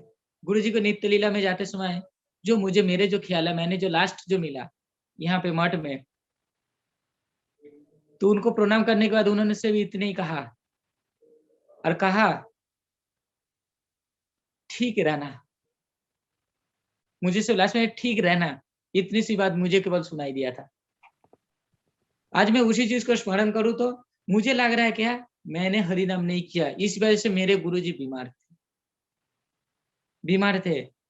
आज मुझे याद आता है गुरुजी के साथ रहते समय, प्रभु जी जब मैं 94 में मंदिर आया, हम सब के सब तालाब में जाते थे सुबह सुबह साग उठाने के लिए, और उसी साग में प्रभु जी होम्योपैथी दवाई की जितना शीशी सरसों का तेल डाल करके उबाल के 400-500 आदमी को देता था। दाल देते हैं प्रभु जी चावल के ऊपर, दाल तो दिखाई नहीं देते, केवल पानी पानी दिखाई देता। और उसी प्रसाद के अंदर प्रभु जी सुख था, शांति था, प्यार भरा हुआ था। आज के दिन में प्रभु जी हमारे पास तो खाने के लिए पनीर मिल जाता है डेली, एक दिन छोड़ के 2 दिन छोड़ के हमारे मठ में पनीर भी मिल जाता है, अच्छा खाना, अच्छा भोजन मिल जाता है प्रभु जी, लेकिन वो शांति नहीं रहा, वो दिन रात नहीं रहा। जिस समय प्रभु जी हमारे पास गाड़ी नहीं था, लेकिन सुख था। आज गाड़ी आया तो सुख भी नहीं है, सारे सुख को प्रभु जी हम लोग खा बैठे हैं, क्योंकि हम लोगों के पास ना प्रभु जी भजन साधन करने के लिए कुछ भी नहीं बचा ना। आज के दिन में मैं दिल्ली मठ में भी देख लूं, हरि कथा तो अभी चल रहा है, विजय कृष्ण प्रभु आए हुए हैं, इन लोग आए हुए हैं, हरि कथा चल रहा है, तो मैं कभी कभी ऑनलाइन इधर उधर कथा सुन लेता हूँ। कभी कभी मैं जो कथा ऑनलाइन आते हैं, सारे कथा तो मैं सुन लेता हूँ, लेकिन आज के दिन में प्रभु जी कोई यहाँ बैठ करके श्लोक याद करवाने वाला कोई नहीं है, कोई नहीं है। आज के दिन में प्रभु जी शिक्षा देने वाला कोई भी नहीं है। आज के दिन में पता नहीं चल रहा है प्रभु जी हो क्या रहा है मंदिर में। हम लोग आए हैं गुरु की शरण में, गुरु जी की। जब मैं मंदिर में आया था तो मुझे ये लगता था जो हम ये जो जन्म है मंदिर में जैसे भी बिता लेंगे। आज के दिन में मंदिर में रहना ही मुश्किल हो रहा है। अब प्रभु जी धीरे धीरे सब ठीक हो रहा है, मेरे को लगता है अब बहुत अच्छा, बहुत जल्दी सब कुछ बहुत अच्छा हो जाएगा, वापस जैसे पहले था ना वैसे ही हो जाएगा। मंदिर में रहना ही मुश्किल हो रहा है, क्योंकि गुरु की अनुगत में तो हम है। गुरु जी जैसे भी है प्रकट रहे और अपकट लीला में भी रहे, उनके आशीर्वाद हमारे ऊपर हमेशा है। और उन्हीं के आशीर्वाद से आज जो मंदिर जो चल रहा है, उन्हीं के आशीर्वाद कर, उन्हीं की कृपा से चल रहा है। जी। पीछे मैंने एक चीज देखूं तो पीछे मैंने जो भागवत सप्ताह हम लोग ने करवाया, इससे मुझे और भी बहुत सारे कुछ सीखने को मिला है, बहुत कुछ देखने को मिला है। क्योंकि मुझे लगता था जो मुझे मेरे ऊपर गुरु की आशीर्वाद है, गुरु की आशीर्वाद तो मुझे कभी किसी चीज का कमी और कोई नहीं रोक सकता। अगर हम गुरु सेवा कर रहे हैं, कोई भी जीव हो जो गुरु की सेवा कर रहे हैं और निष्काम होकर के सेवा कर रहा है, तो उसको कभी भी किसी चीज का कमी नहीं होगा। और जो भगवान की सेवा करते हैं, भगवान की नित्य सेवा करते हैं, उनको कभी किसी चीज का कमी नहीं होता। मैंने इस चीज को ये भागवत में आके देखा। पूज्यपाद विष्णु महाराज ने कहा भागवत के नाम से भागवत करेंगे, भागवत के इसमें कभी भी किसी चीज का कमी नहीं होता। तो मुझे देखा, मुझे पता भी चला भागवत भगवान के नाम में कभी भी किसी चीज का कमी नहीं रहता, कमी नहीं रहता। अंतिम बात, एक बात और कहूंगा गुरु जी को लेकर के। हम लोग जब फोर्टिस हॉस्पिटल में थे, मैं ये बात कहना नहीं चाहता था, और कहना नहीं चाहता था, मैं दीजिए प्रभु गुरु जी के रूम में थे, बाकी कोई नहीं था। तो उस समय गुरु जी ने एक बात कहा, वो बात को नहीं कहूंगा, लेकिन मैं जरूर ये कहूंगा गुरु जी बहुत कष्ट में थे, कष्ट में थे। और किसको लेकर के कहा वो भी मैं नहीं कहना पाऊंगा, मैं माफी मांगूंगा। ये दिस कौन से प्रूव, साल में? 2010 में, 9 में? 9 में ना? ये जब फोर्टिस हॉस्पिटल में 9 की बात है। 9 के, ठीक बात है। हाँ। सो उसमें मुझे लगा जो सेवा की जो कैटेगरीज है, उसमें भी मुझे बहुत दुख मिला। जो ऐसे सेवा करे, जिसको सेवा कर रहा है वो दुखी रहे।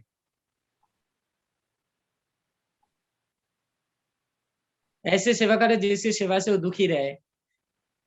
ऐसे सेवा, मैं गुरु जी से माफी मांगूंगा, ऐसे सेवा की कभी प्रेरणा मुझे भी ना दे,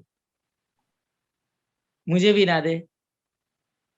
तो मैं ऐसे क्या कि इसको, क्योंकि ये दुखदायक बात था, मैं कहना नहीं चाहता था। क्योंकि हम लोग जब बैठे थे और गुरुजी बिस्तर में लेटे हुए थे,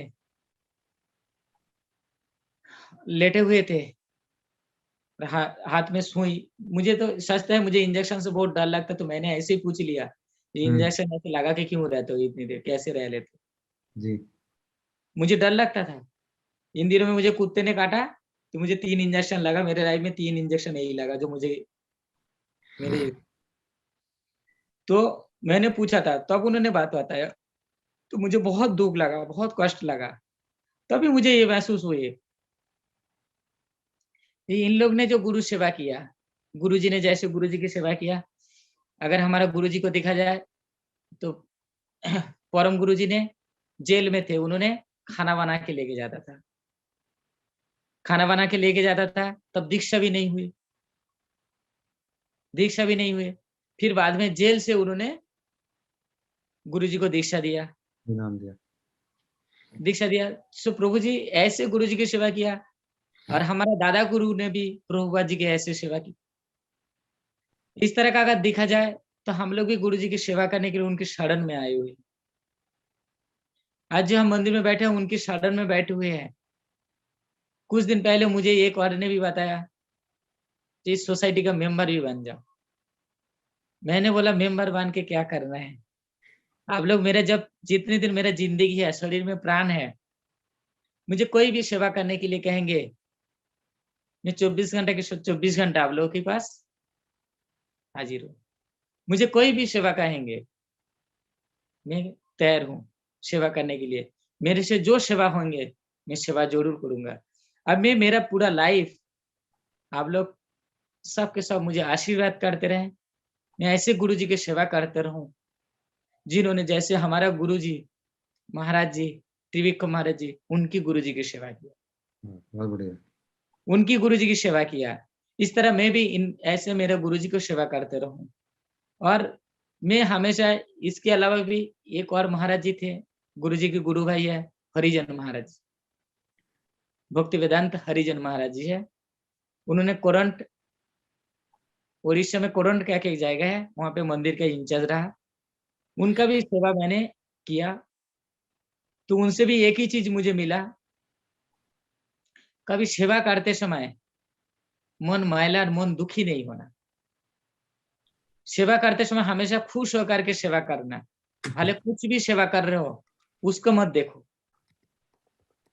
उसको मत देखो। एक बार की बात मैं बताऊं, तब मैं छोटा था, सबसे छोटा मैं था,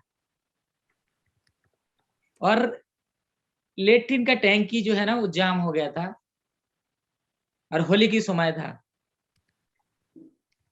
सारे पानी पानी बह गया। बोला इसके अंदर जाके साफ करना है। तो मेरे हाथ पकड़ के मुझे वो लेट्रिन के अंदर घुसा दिया, और मैं लेट्रिन के टैंक के अंदर घुस करके उसे जो जाम था, उस जाम को मैंने हटा दिया। वापस आए जैसे, तो फिर इस बात को गुरुजी तक पहुंच गया जी, ये लेट्रिन के अंदर ये घुस गया। मैंने साबुन लगा के नहा धोआ करके फ्रेश होकर के मैंने घूम रहा था, इतनी देर में बुला लिया। तो कह रहे तेरे को तू कैसे घुस गया? मैंने कहा ऐसे घुस गया, मुझे क्या पता, मैं घुस गया। तो बोला मैंने ऐसे ही, मैंने तो कुछ ऐसे, मुझे समझ नहीं आया, मैंने लेट्रिन के अंदर घुसा तो मुझे ये थोड़ी पता था जिसके अंदर घुसूंगा तो मुझे ये गंदा है क्या है, मैंने घुस गया क्योंकि मैं मंदा बुद्धि का था। तो मेरे कहने की मतलब यही है, मैं मेरा जीवन को इस तरह का गुरु जी को सेवा करते रहूं जैसे ये लोग आदेश करते रहे। एक बार मैंने त्यागी महाराज जी से भी एक बात पूछा, जो मुझे मंदिर में रहने के लिए दिल नहीं कर रहा है क्योंकि यहाँ का इंचार्ज है ना बहुत ज्यादा चेंज हो रहा है, बहुत ज्यादा ये हो रहा है। कह रहे जो इंचार्ज रहे उसी के हिसाब से चलते रहो, उसी के हिसाब से चलते रहो। तो मुझे तब लगा गुरु सेवा इस तरह का कहते हैं। पहले तो अगर मैं थोड़ा सा पीछे जाके देखूं,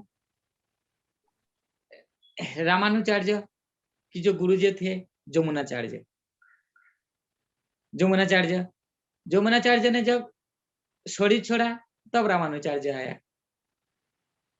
रामानुचार्य आया, उन्होंने उनकी जो 3 उंगलियां जो खुली हुई थी, तो एक एक उन्होंने शपथ लेते रहे और एक एक उंगलियां मुट्ठी मारते गए। तो इसी हिसाब से उन्होंने अपना दीक्षा मान लिया, और हम लोगों को पास दीक्षा मिला हुआ है, दीक्षा मिला हुआ है और सब कुछ मिल गया है, फिर भी हम क्या कहते हैं प्रभु जी, हमें वो चीज नहीं मिला क्योंकि हमारे वो मंजरियां नहीं मिली। मुझे आज तक कुछ सुनने को मिलता है, हम कौन सा मंजरी में पहुंच गए अभी, कोई सारे मंजरी की लीला चल रहे हैं प्रभु जी। अरे गुरुजी ने जो नाम दिया, गुरुजी ने नाम दे करके तो यही बताया, जो भगवान की नाम करते रहो और उनकी कथा को श्रवण करते रहो, उनकी कथा को कीर्तन करते रहो। और हम ये सारी चीज को भूल करके क्या करते हैं, सबसे ज्यादा मैं बताऊं तो दिल्ली वाले भक्त की, दिल्ली की सब भक्त एजुकेटेड है, थोड़ा बहुत किताबें पढ़ लिया, गुरु वैष्णव संग किया कि ये नहीं पता, लेक्चर देने के लिए बैठ जाता है प्रभु जी, हम बहुत बड़ा बड़ा लेक्चर दे देते हैं, संसार में बैठ के बहुत बड़ा बड़ा लेक्चर दे देते हैं।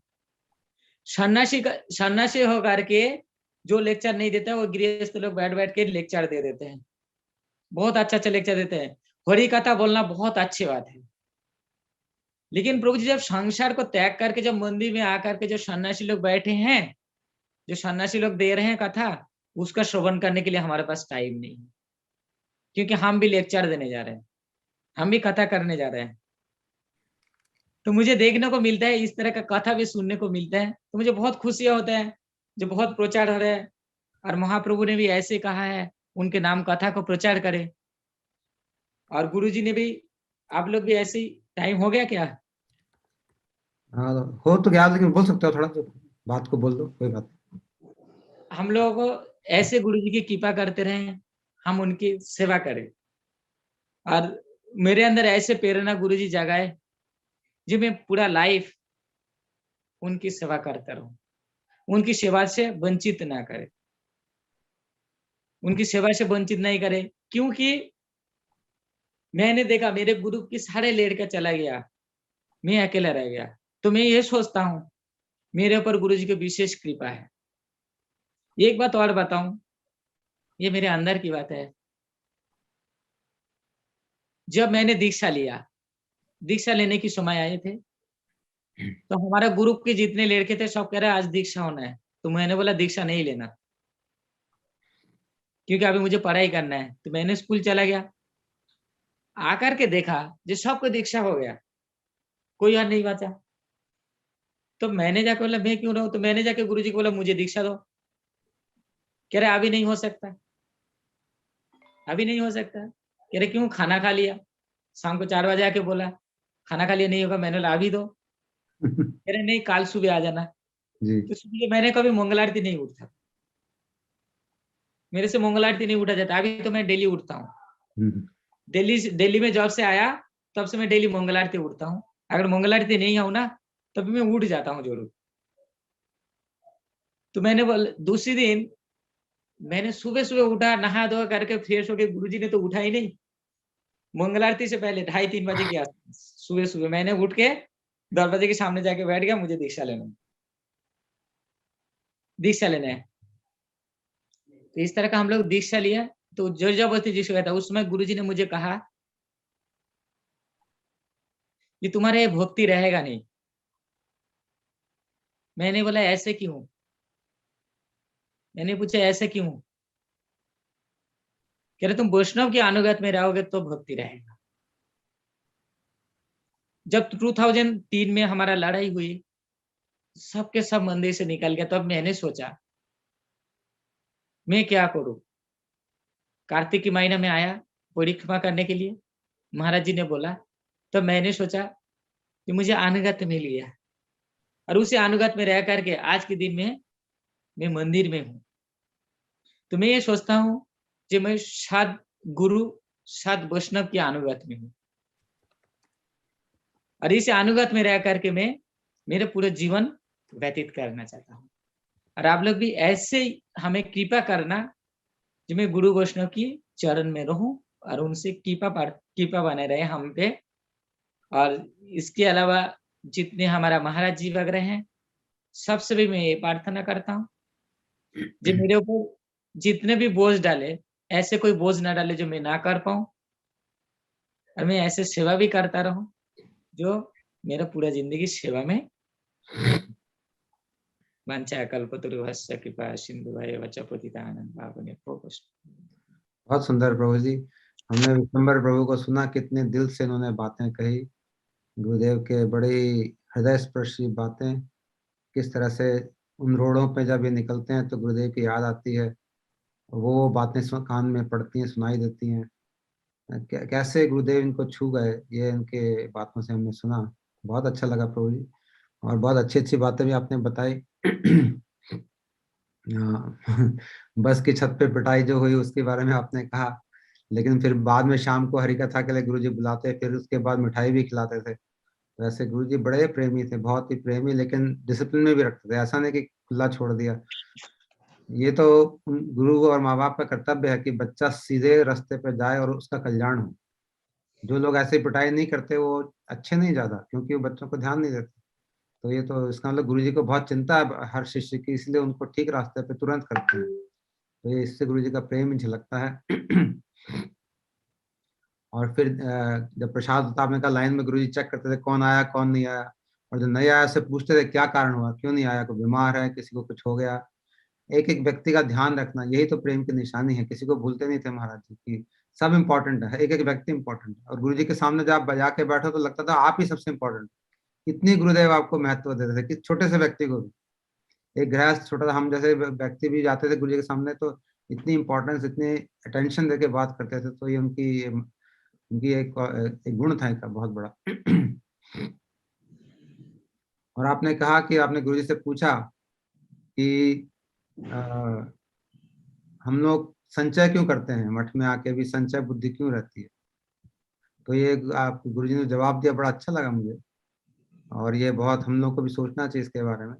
महाराज जी ने कहा कि क्योंकि हमें विश्वास नहीं, हमें गुरु और वैष्णव की शक्ति पे विश्वास नहीं, गुरु भगवान की शक्ति पे विश्वास नहीं है कि भगवान हमारा ध्यान रखेंगे। अवश्य रक्षिबे कृष्ण, है ना, शरण शरणागति में कहा गया ना, अवश्य रक्षे लेकिन विश्वास पालन, ऐसा विश्वास पालन हम करें कि भगवान हमेशा अवश्य ही हमारी रक्षा करेंगे। लेकिन ये हमारा है नहीं, इसलिए संचय करना पड़ता है। संचय पे विश्वास है हमें, इकट्ठा करेंगे तो शायद ये काम आएगा, भगवान काम आएंगे ऐसा हमें विश्वास नहीं है। तो काम तो भगवान ही आते हैं, चाहे संचय करो चाहे ना करो, हर समय ही हमारी सांस उनकी कृपा से चलती है। तो ये अनुभूति की बातें धीरे धीरे आती हैं,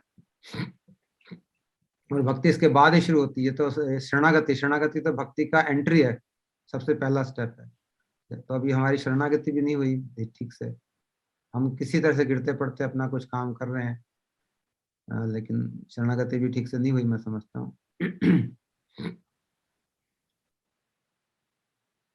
फिर आपने कहा, ये भी गुरुदेव के बड़े अच्छे अपने गुण बताए कि जब कुछ गलती होती थी गुरुदेव आके समझाते थे क्या गलती हुई है। और आपने कहा आजकल कुछ गलती होती है तो दुनिया को पता चल जाता है क्या गलती हुई, हमें नहीं पता चलता क्या गलती हुई। ये बड़ी इंपॉर्टेंट बात है, क्योंकि जो गुरु हैं और सीनियर डिवोटीज, उनका ये कर्तव्य बनता है कि जो गलती उनको नजर आती है उसी व्यक्ति को ज्यादा बताएं, क्योंकि वो ठीक करेगा उसको। बाकी को ना बताएं तो भी कोई दिक्कत नहीं है, तो बताना नहीं भी चाहिए, बल्कि क्योंकि गलती बताने का मतलब है कि वो ठीक कर ले, उसका सुधार हो। ये नहीं कि उसकी इज्जत खराब करो या उसके बारे में खराब बातें फैलानी, ऐसा नहीं, उद्देश्य नहीं होता कभी भी गुरु वैष्णव। तो ये आपने गुरु जी की बात बताई, कैसे आपको ठीक करते थे, बताते थे क्या करने से ठीक होगा, कैसे करना चाहिए। और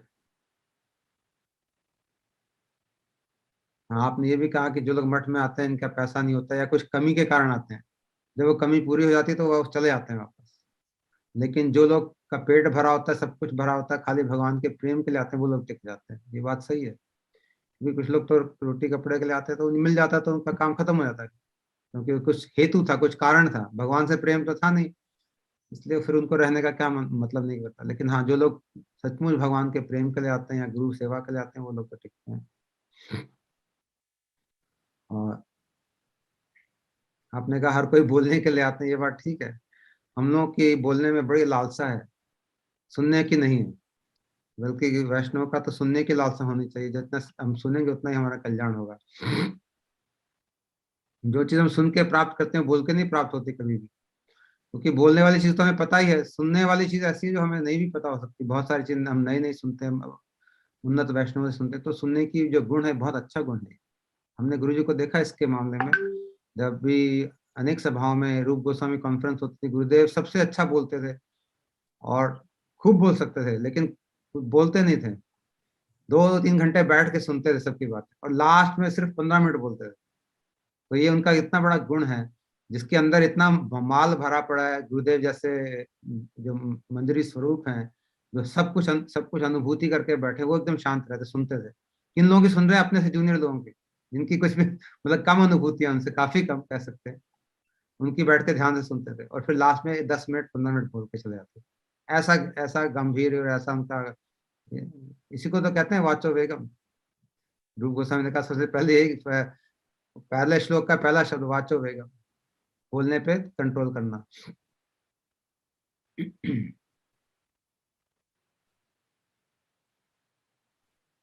फिर आपने ये भी कहा भागते आदमी को कुछ भी नहीं मिलता। ये बात ठीक है, अगर हम भागते ही रहेंगे यहाँ से वहां से यहाँ, तो कुछ मिलेगा? टिक के एक जगह टिक के हमें स्टेबिलिटी से काम करना चाहिए, मठ में हो, घर में हो, जहां भी हो, लेकिन स्टेबिलिटी से। भागते आदमी को कुछ नजर मिलेगा नहीं।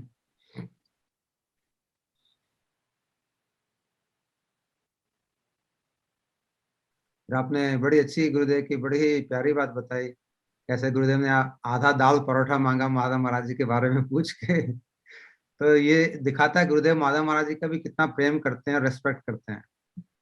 मतलब गुरु जी को जरूरत नहीं, वो तो गुरु हैं, लेकिन फिर भी कहते हैं महाराज जी हैं कि नहीं है, अच्छा पूरा, फिर कहते हैं पूरी प्लेट ही साफ कर गए, न केवल परोठा बल्कि एकदम अच्छे से नीचे से भी साफ कर दिए। ये महाराज जी का आत्मीय प्रेम दिखाता है, किस प्रकार से अपने शिष्यों के लिए है। बहुत अच्छा लगा। और ये आपकी बात तो बड़ी चली, हर चीज को मिस करते हैं आप। भैया मिस तो वही करेगा जिसको प्रेम हुआ है, जिसको प्रेम नहीं हुआ कुछ मिस नहीं करेगा कभी भी, वो आराम से बैठेगा, उसको कोई चीज याद नहीं आएगी। लेकिन जिसको याद आई है, वो हर गलियों में जाएगा तो उसको वो चीजें याद आएंगी। आपने कहा ना, यहाँ पे गुरु जी ये कहते थे, यहाँ पे ऐसा होता था, वो याद आएगा ही आएगा, क्योंकि वो जो क्षण आपने बिताया गुरु जी के साथ, वो आपके ऊपर छाप छोड़ के गए, तभी तो याद आएंगे, नहीं तो क्यों आएंगे। अगर आपने गुरु जी के साथ टाइम बिताया, आपकी इच्छा कुछ और थी, आप कुछ और सोच रहे थे, और आपने उस प्रेम को अनुभव से वंचित रह गए, तो आपको कभी विरह नहीं होगा इस तरह से। लेकिन जिस व्यक्ति ने उस गुरुदेव के साथ जो क्षण बिताए हैं, उनको गहराई से अनुभव किया है, उसके हृदय में जाके छुए हैं, तब वो उस उन स्थानों पे जाकर तुमको चीजें याद आएंगी, और फिर वो मिस भी करेगा, उसको विरह होगा। तो आपने विरह की बात कही है, बड़ी अच्छी बात है, मैं समझता हूँ इससे गुरु का प्रेम झलकता है, शिष्य का जो गुरु के लिए प्रेम होता है। और आपने कहा हमारा कर्म गुरु जी भोग रहे हैं, तो अगर एक शिष्य ऐसा सोचे तो ठीक है, लेकिन गुरु जी कोई किसी का कर्म भोगते नहीं, मैं समझता हूँ उनकी अपनी लीला है। लेकिन हाँ, शिष्य ऐसा सोचे तो उसको ऐसा सोचना उचित भी है, क्योंकि उसको अपने हिसाब से गुरु जी की आज्ञा का पालन करना चाहिए। लेकिन गुरु जी परम स्वतंत्र हैं, परम मुक्त हैं, वो जो चाहे जैसा चाहे दिखा सकते हैं, कर सकते हैं, और हम लोग उनकी लीलाओं को कभी समझने के शायद अधिकारी नहीं। लेकिन फिर भी जो आपने भाव बताए वो शिष्य के लिए ठीक है, कि हाँ, हमारा काम सही होना चाहिए कि हमारे गुरु पे बोझ ना आए।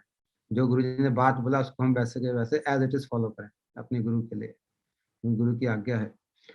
और आपने गुरु जी के लास्ट शब्द आपको कान में अभी भी आपने बोले, ठीक रहना, तो मैं समझता हूँ गुरु जी ने 2 शब्दों में सारी बातें कह दी। ठीक रहने में सब कुछ आ गया, कि जो मैंने बोला है तुम्हें बताया, जीवन भर उसको फॉलो करना, ठीक रहना, और कभी अपने पथ से इधर-उधर मत भटकना, ठीक रहना।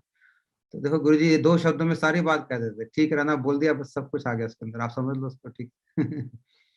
तो ये आखिरी शब्द आपको बोल के गए गुरुदेव। आपने कहा खाने के लिए पनीर तो मिल जाता है, लेकिन वो शांति नहीं है। तो मुझे भी याद आता है, पहले बड़ा ही सिंपल होते थे मठ हमारे 90s के अंदर, एकदम हर रोज लफड़ा मिलता था। पूरी परिक्रमा में रोज लफड़ा होता था, खा खा के परेशान। पनीर वनीर को तो सोच भी नहीं सकते थे उस समय। कभी कभी लफड़े में आलू ज्यादा हो जाते तो अच्छा लगता था हमको, कि आज आलू आ गए, खिचड़ी में 2 आलू मिल जाते थे तो बड़ा अच्छा लगता था। लेकिन आज आप कह रहे हो रोज पनीर मिलता है, लेकिन वो बात नहीं, वो बात तो प्रेम से ही आती है, पनीर से और आलू से नहीं आती। अगर आपको प्रेम नजर आएगा, मिलेगा, तो आनंद भी आएगा, और प्रेम अगर नहीं होगा तो फिर नहीं भी मिलेगा। लेकिन मैं समझता हूँ कि मैं बड़ा आशावादी हूँ इस विषय में।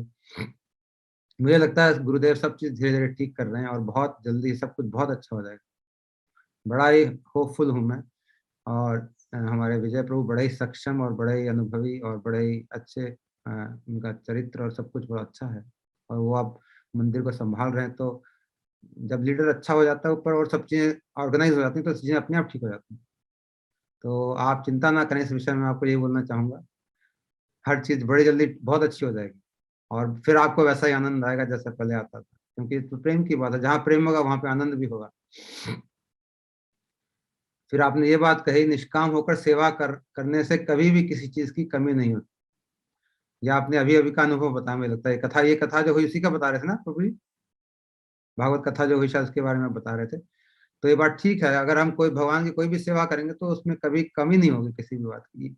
ये जो लोग सेवा करते हैं उनको ये अनुभव होता है, क्योंकि वो देखते हैं कि सेवा में बड़ी मुश्किलें आती हैं, लेकिन वो सब चीज़ निकल जाती हैं, भगवान की कृपा से अपने आप ही ठीक हो जाता है।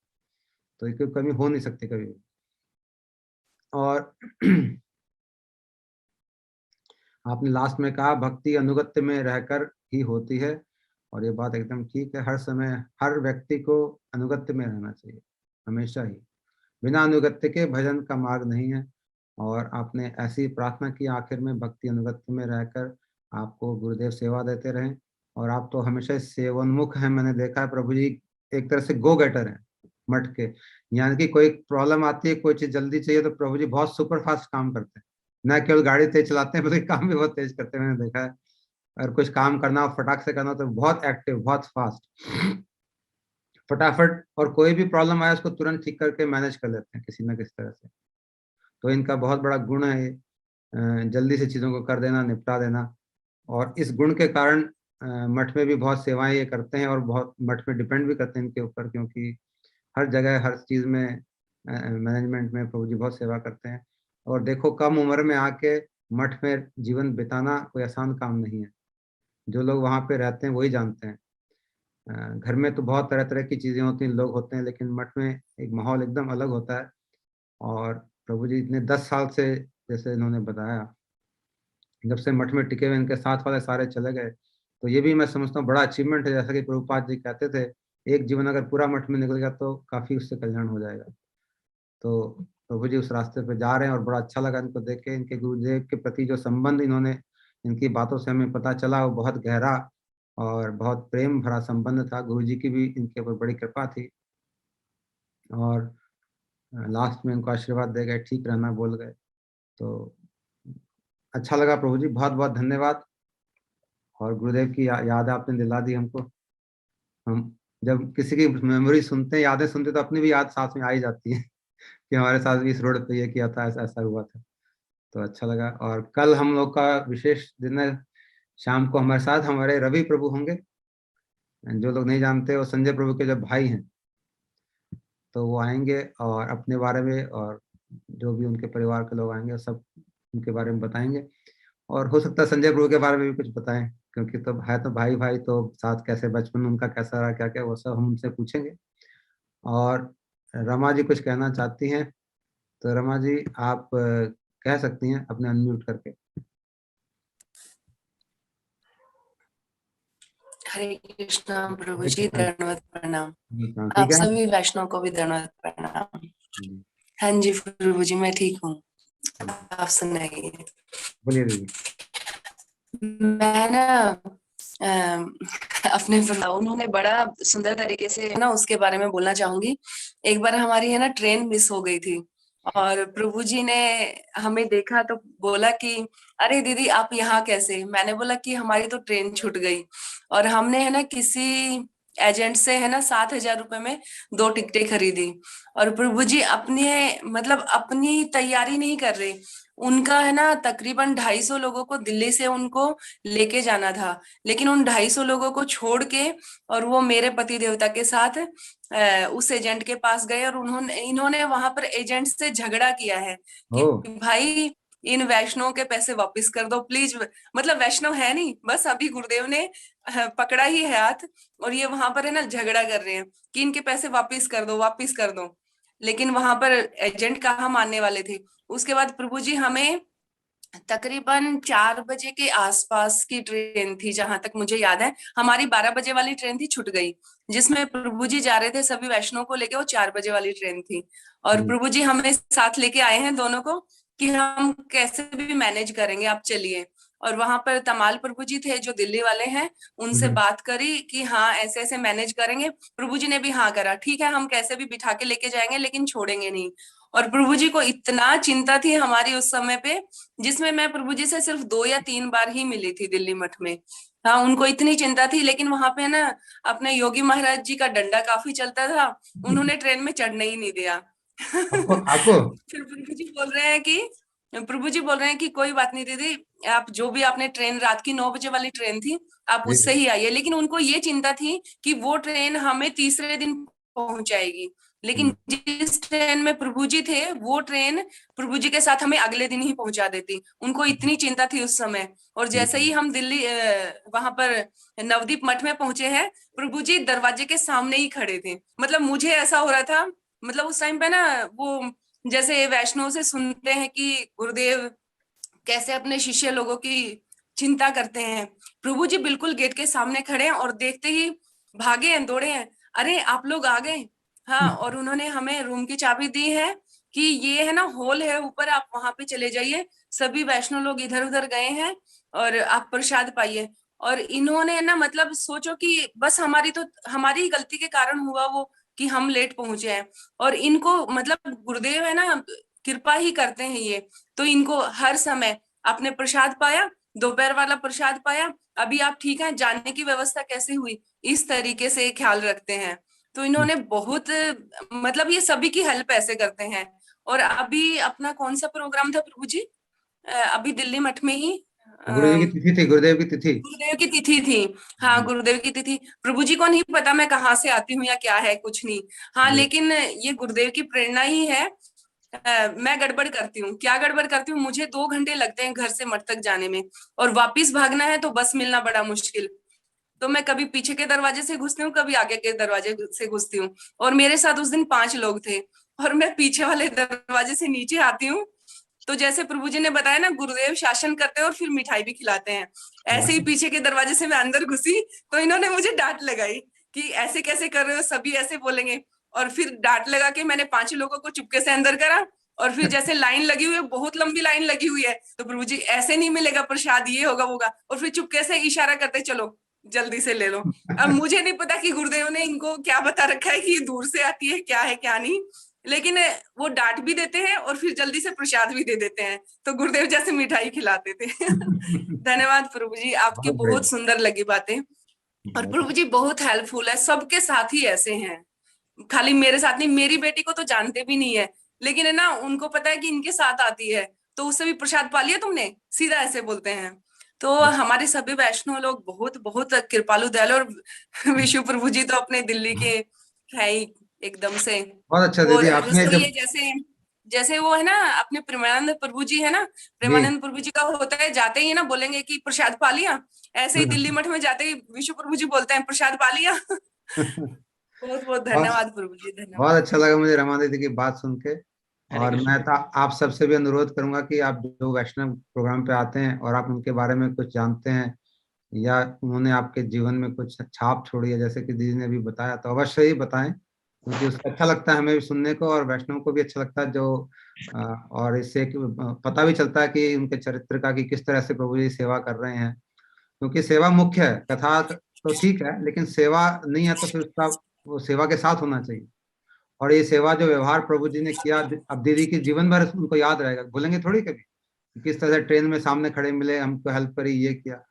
तो ये व्यवहार से ही आदमी प्रेम का पता चलता है। तो बहुत अच्छा दीदी, अच्छा लगा। और किसी को भी कुछ कहना है तो कह सकते हैं, नहीं तो फिर हम आज के प्रोग्राम को विराम देंगे। और कल हमारे रवि प्रभु जी होंगे हमारे साथ, वो भी बहुत सेवाएं करते हैं। रवि प्रभु अनेक तरह की सेवाएं उन्होंने करी हैं, संजय प्रभु के तो भाई हैं ही हैं, तो उनसे भी हम कल श्रवण करेंगे। आप सब लोग आइएगा कल शाम को। हरे कृष्ण प्रभु। हरे कृष्णा। प्रभु जी दंडवत प्रणाम आपको मेरी तरफ से, और सभी वैष्णव को भी दंडवत प्रणाम। वाञ्छाकल्पतरुभ्यश्च कृपा सिन्धुभ्यैव च पतितानां पावनेभ्यो वैष्णवेभ्यो। श्री गुरु महाराज की जय, अनंत कोटि वैष्णव वृंद की जय, गौर भक्त वृंद की जय, श्री हरिनाम संकीर्तन की जय, गौर प्रेमानंदे हरि हरि।